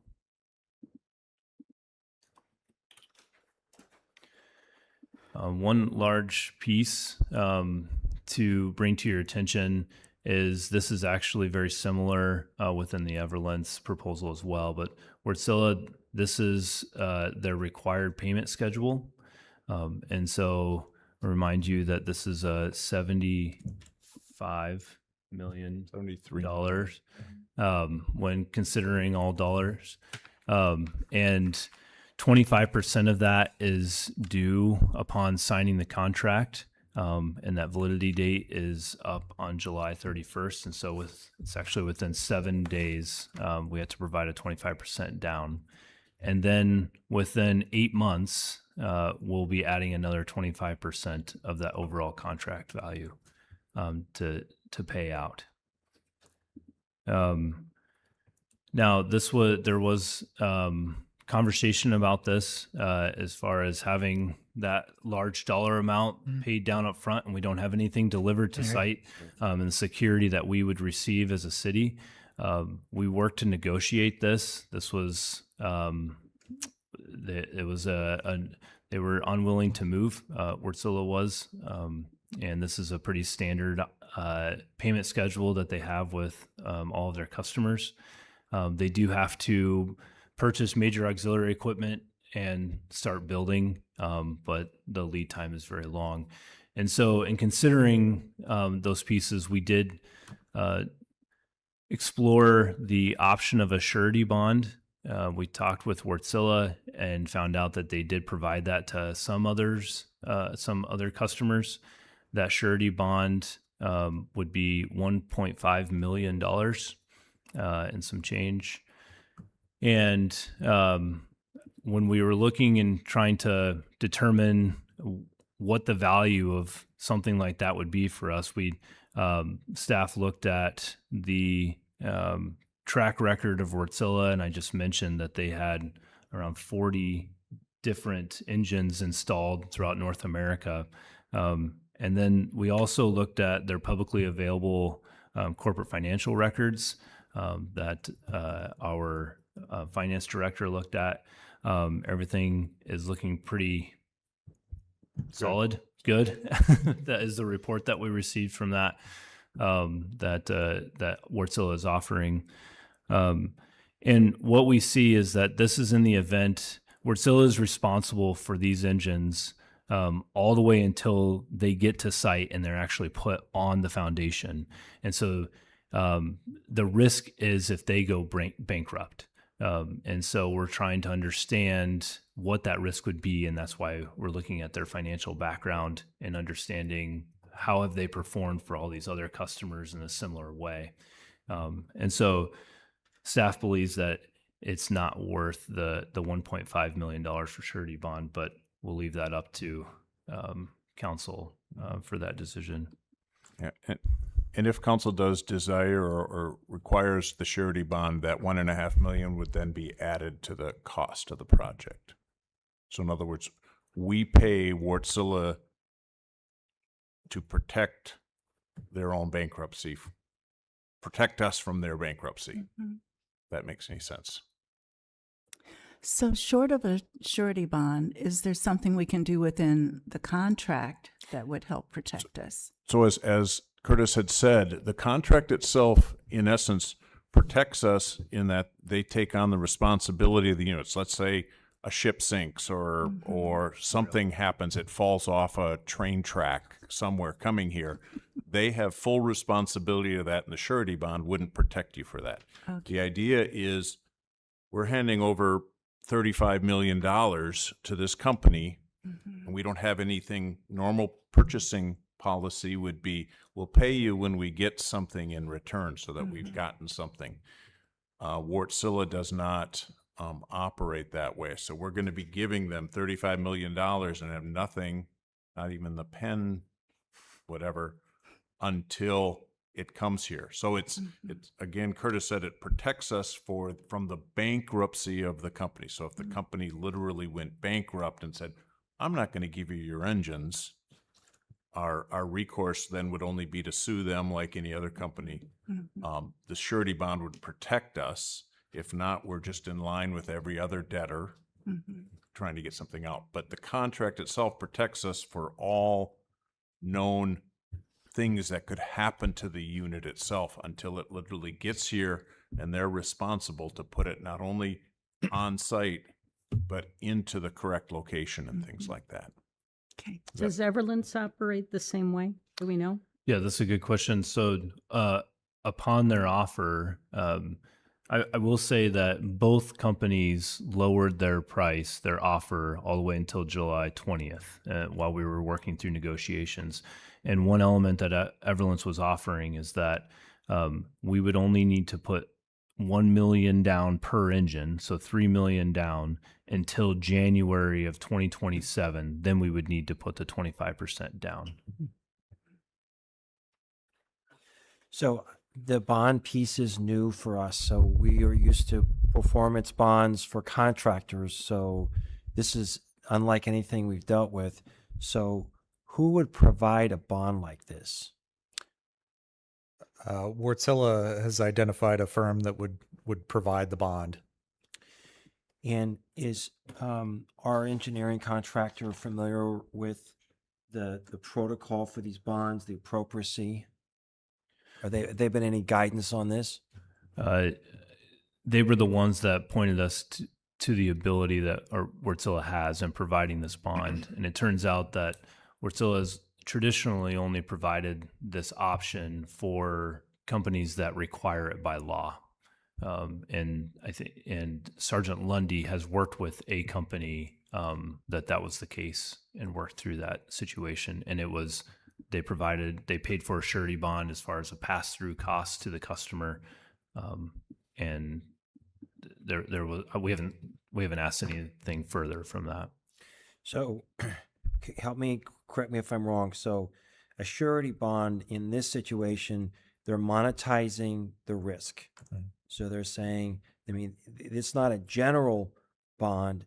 This is a company that has looked specifically at this company, and they have said, based upon their financials, this is what the price of the bond would be. Am I saying that correctly? So this is a company that's done their due diligence on Wartsila. Am I correct on that? And I would assume so. I haven't asked that. I haven't asked any questions about the company that provides it. We don't know who the underwriter is at the moment. We have not really thoroughly investigated the bond. But the underwriter is saying that based on Wartsila's financials, right. In other words, if this was $1, and I'm being absurd, but if this was $1 for the bond, that would be a way of saying that Wartsila is in impeccable financial condition. If it was $20 million, they would say, holy cow, this company is a bit on the rocks. So they're pricing this based upon their underwriting and their risk. Am I saying that correctly? I would think that's the normal practice. Yeah. Well, that's what I think so too. Yes. So, but in some ways, that's a signal to us, right? Mhm. And so if they're saying to us that we believe the price for this bond should be 1.5 million, that's telling us something as the end user that it's an important data point. I guess I'm not pushing back so much 1.5 million. I mean, the sticker shock is all gone right now, so spend whatever you want. But just as we think about that number in relationship to the total price and the exposure, it seems like this is something that we should give some thought to. This is new for me, but that to me is a signal that the underwriter says that it's putting sort of in essence, like a bond rating on Wärtsilä. That's the cost of getting one of these surety bonds. You think I'm saying that correctly? Mm-hmm. Okay. Yes. Yeah. Thanks. That's not telling me anything. I don't understand any of what you just said, Tim. So Yeah, but it doesn't send a message to me. Well, I mean, this is worth another second. So bonds, like insurance, are just monetizing risk. Mm-hmm. And so the lower the price of the bond, that would signal there's lower risk. If they put the price tag of the bond really, really high, higher than it is now, then it's signaling there's greater level of risk. So hypothetically, if a company would have been able to know that Enron was financially on the rocks, they would have made that bond really high because Enron was in great risk. I guess my question is that a high amount? Well, it's a $192 million project. That seems like a relatively low amount. And the surety bond is just on the equipment, so Just it's on the- on Okay, the so just 75. on 70. No, 70 it's just on the 35, isn't it? 73. 75 million. It's on the 75.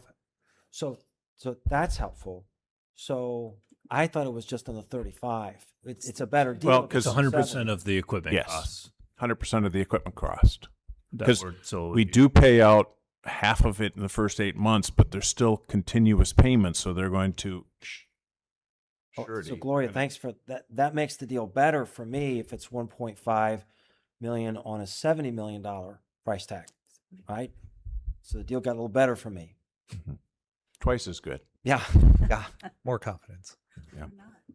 And we're not taking this lightly, and we're continuing to explore this, both with Sergeant Lundy and others within our organization. And on the flip side, $1.5 million can go a long way in this project and other capital projects that we do. So we want to be sure that if council chooses to spend or want us to spend that $1.5 million, that we're getting the protection that we need. So we're $1.5 million is almost real money, so we want to be careful. Does Dorsey Whitney advise on this piece as well? We did ask about that, and we haven't received much for information back yet. I mean, this came in here on Monday and yesterday, and so we were trying to understand that from Dorsey Whitney, and we haven't gotten the response back yet. That'd be a really helpful data point for council. Yeah, we can provide that.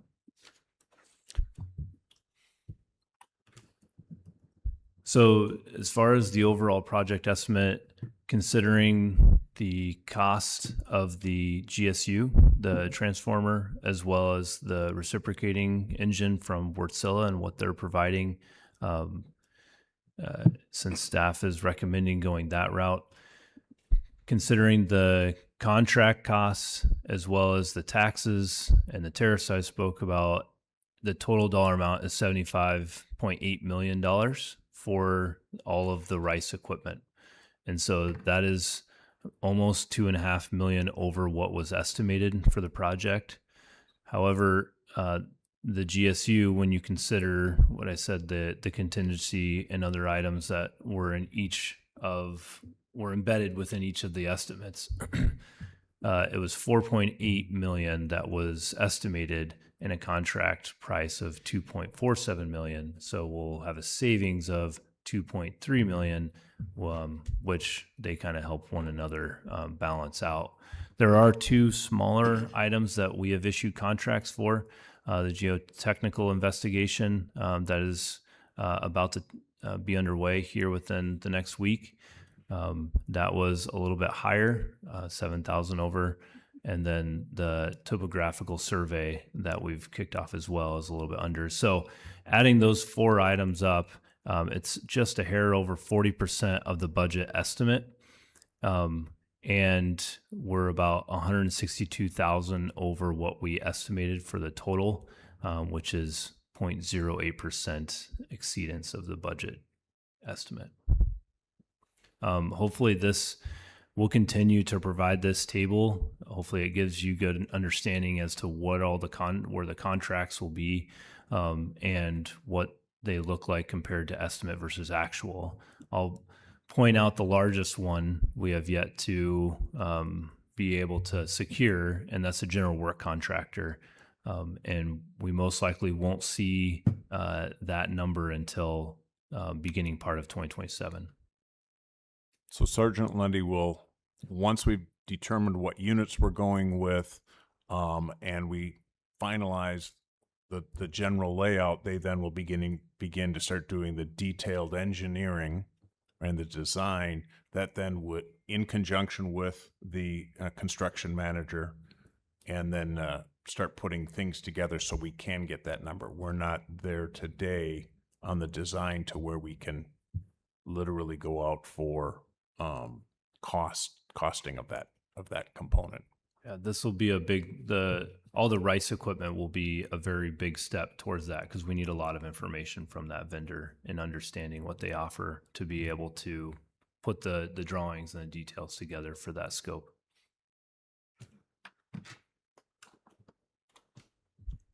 So in looking at the next steps, tonight again, thank you, Tim, for kind of asking the clarifying question. We should have started that, the presentation with that. But we're coming to council next week, asking them to approve a transformer contract to order the transformer for Calhoun Sales. It's a General Electric transformer.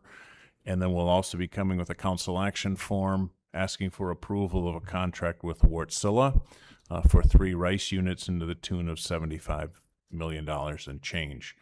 Other things that we're working on kind of behind the scenes, and we've kind of briefed council on this, but just to bring it back to your attention, we're also required then to file an interconnection study with MISO. That's the regional grid, where they then start looking at, okay, as you tie this generation onto the greater grid, what is impacted? Good news is because we're tying it onto our transmission system, this study should come back with little or no impact on the greater grid. In fact, we'll probably be improving it.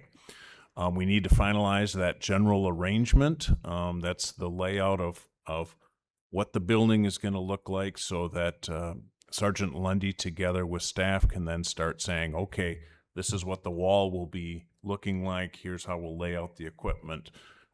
Build that. Basically, it's the construction package. We need to develop changes to our energy cost adjustment. What we are doing here is if you remember on one of the earlier slides, we talked about that there is a lot of savings in no longer being a waste-to-energy facility. The waste-to-energy facility, a lot of those costs were captured because it was fuel and purchased power in our energy cost adjustment. So working with Corey and working with a company called UFS, if you remember the Mike and Mark presenters, we have them under contract to look at how do we best set that up in the future so that the savings from stopping waste to energy can be used then to pay off the bonds. So you don't see a big drop in the energy cost adjustment, which would cause higher rates. We want to minimize that impact on our customers. And then also we are developing the financing plan. If you can imagine sending $35 million out here in the coming months, working with Corey, working with PFM to make sure how we do that out of our existing fund. If we need additional money, how do we do that? And what's the transition then eventually to a bond and things like that? But Corey will be able to speak in much more detail on that. I think that's all we have. Are there Again, more will you just questions? repeat so they understand the financing of this, what they'll expect in rate increases? Say it one more time so they understand. Yes. And it was like the second or third slide. If you recall, we've done analysis. Thank you, right there. With PFM, they were involved looking at a $190 million project and making conservative assumptions on what we will save by no longer burning waste to energy. They said to fund this, it can be done with implementing a 2.5% annual rate increase beginning in 26-27. It'll be about for the next 18 years, followed by a 1.5% rate increase the remaining 12 years. So normally you've seen it go ratchet up for 5 years and not raise rate. This is every year. Now, Curtis, remind them, Curtis, of the 2.5%, how much is for the debt service on this and how much is our normal increase in expenditures? Remember that? 1% is for the debt service and 1.5% is an assumed inflation rate. So the debt service is probably locked in. If inflation is less or more, we may adjust it. So we're not guaranteed it's going to be 2.5%. Hopefully it'll be less, but for the debt service on the 190, it's about a percent of that, right? This also excludes any revenues that we might receive from the continued operation or availability of Unit 7. That's right. After the time when we implement these new units, which are intended to replace that capacity. So Unit 7 has some value as a capacity resource that can be sold into the MISO auction, and that capacity essentially bought by other utilities. And that's just a cash payment that we So would be what's able to unusual use. here is having an increase every year compounded on it. How much we're just guessing right now, right? Do we know how that 2.5% annual rate increase compares to other local energy companies and what they do with their rate structure? We do a yearly comparison on what our rates look like to the surrounding municipal or co-ops and the investor-owned utility. From a residential standpoint, we are the lowest.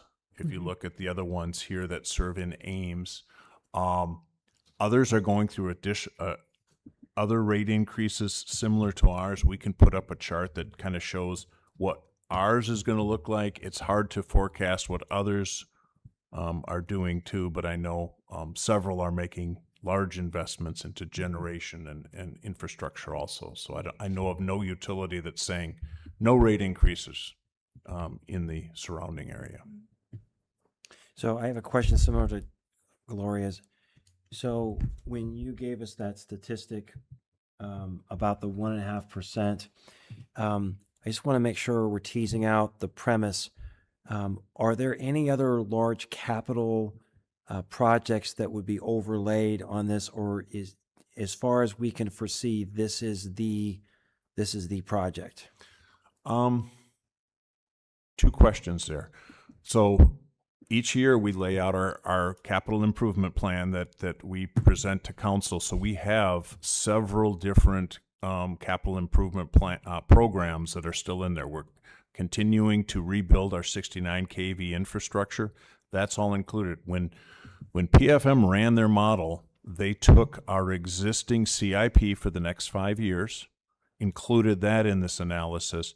They also assumed that we would add an additional above this, something in the neighborhood of at least $4 million in new capital projects every year. And that all of that was included in this analysis that said 2.5% would cover it. Okay, so that's really helpful, and I didn't catch that at the beginning. That's very, very encouraging that those presumptions were considered. I think my last question tonight. So this exchange rate deal is really intriguing. So we've never bought anything this big involving euros, and if you look at a chart looking at the exchange rate, it's extremely volatile. So how we work with the exchange rate is going to be extremely important.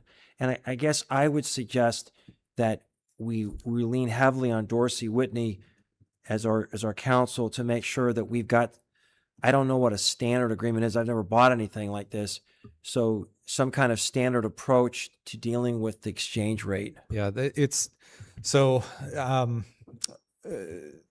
Dorsey provided us some guidance in finalizing the contract with Wärtsilä.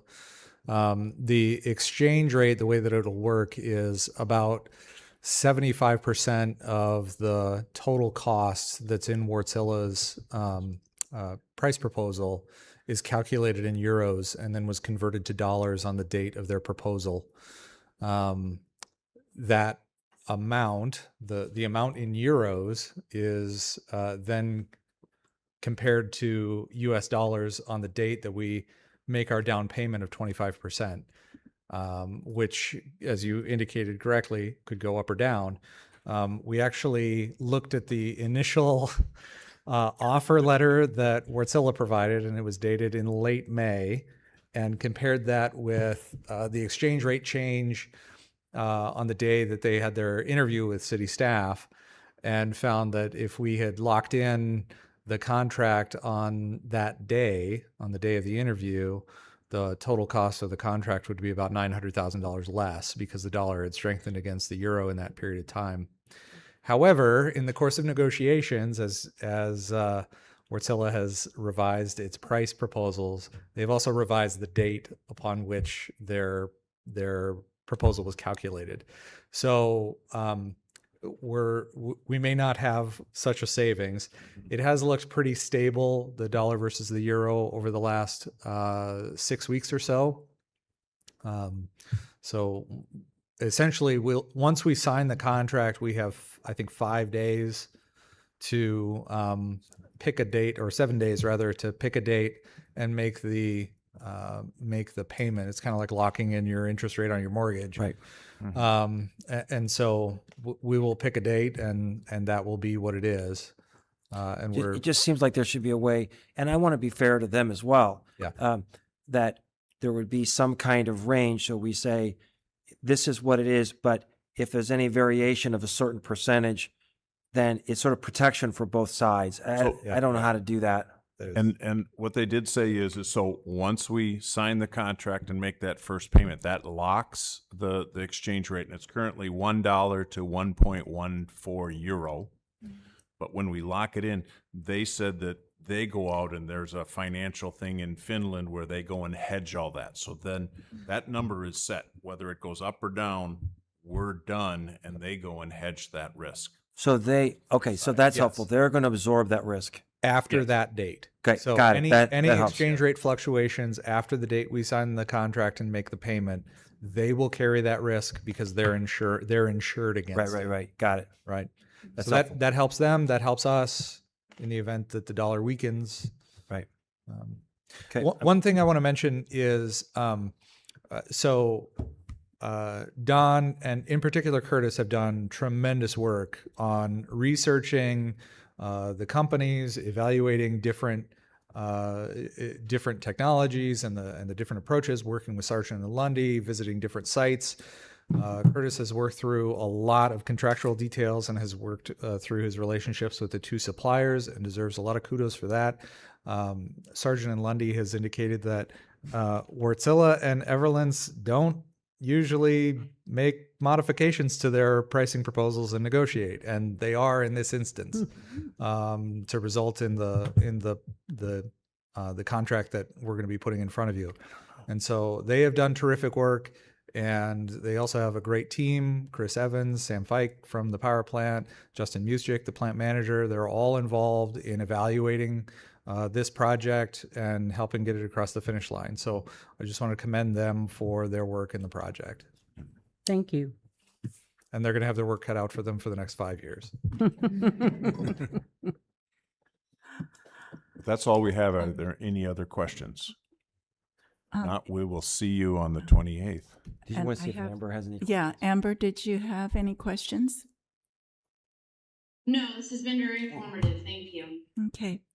And I have just a quick one on the generator, which I know compared to Rice is small, but we didn't hear anything about a maintenance contract with them. We talked quite a bit about the one with Rice. There is one that So will for a be- transformer, no. No. You basically buy you it. buy it, and then when it's done, it's done. Yep, it'll Okay. it'll have a warranty, Okay. but there's not a lot of moving parts on a transformer technically. And So we would do all the maintenance ourselves. Okay. We're very used to that. All right. So no need for that. All right. Any other? Thank you. thank you for your time tonight. Thank you so much. Okay. Council comments, I think, are what are next. Yep, council comments. So anything, we'll start at this end. Sorry, Gloria. I will make another pitch for the Rummage Rampage, which is starting with drop-offs on Friday, the 24th at the Intermodal Facility at 129 Hayward Avenue. And it will be continuing until the first Saturday in August, which will be the last day of the event. And bring your items down if you want to get rid of them, or stop by and buy, and to support our local nonprofits. Okay, thank you. Rachel, anything? Nothing tonight? Okay. Amber, I'm going to go to you. Anything tonight? No, thank you. Okay, thanks. Tim, anything? Just want to acknowledge the amazing work of our staff. We've had some pretty significant storms. We had staff repairing broken water lines. We had crews out working through the night last night to restore power. And these are the people sort of behind the scenes, the unsung heroes that we get to sleep at night and then they get to work. So we appreciate the work. And I want to echo Brian's sentiments. We have had just several amazingly big projects that we had the expertise and our staff to be able to work with. And that's just amazing for a town our size to muster this. And so in a number of projects, I've just been amazed. So Brian, thanks very much for calling out the hard work, the savings to our community, and just having that in-house that we're not farming out. So I just really appreciate the way you've rolled up your sleeves for the betterment of our community. So thanks for that. Proud of you. Yep. Yep, I would echo that as well. Just amazing work and helping us to understand what we need to be paying attention to and how to pay attention to that so that we can continue to make good decisions for the city. So thank you all. All right, we'll entertain a motion to adjourn. Move adjourn. Second. Okay. Moved and seconded. All those in favor can indicate by aye. Aye. Okay. All right. Opposed? All right. We're adjourned.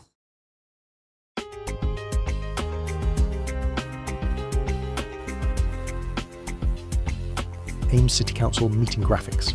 City of Ames.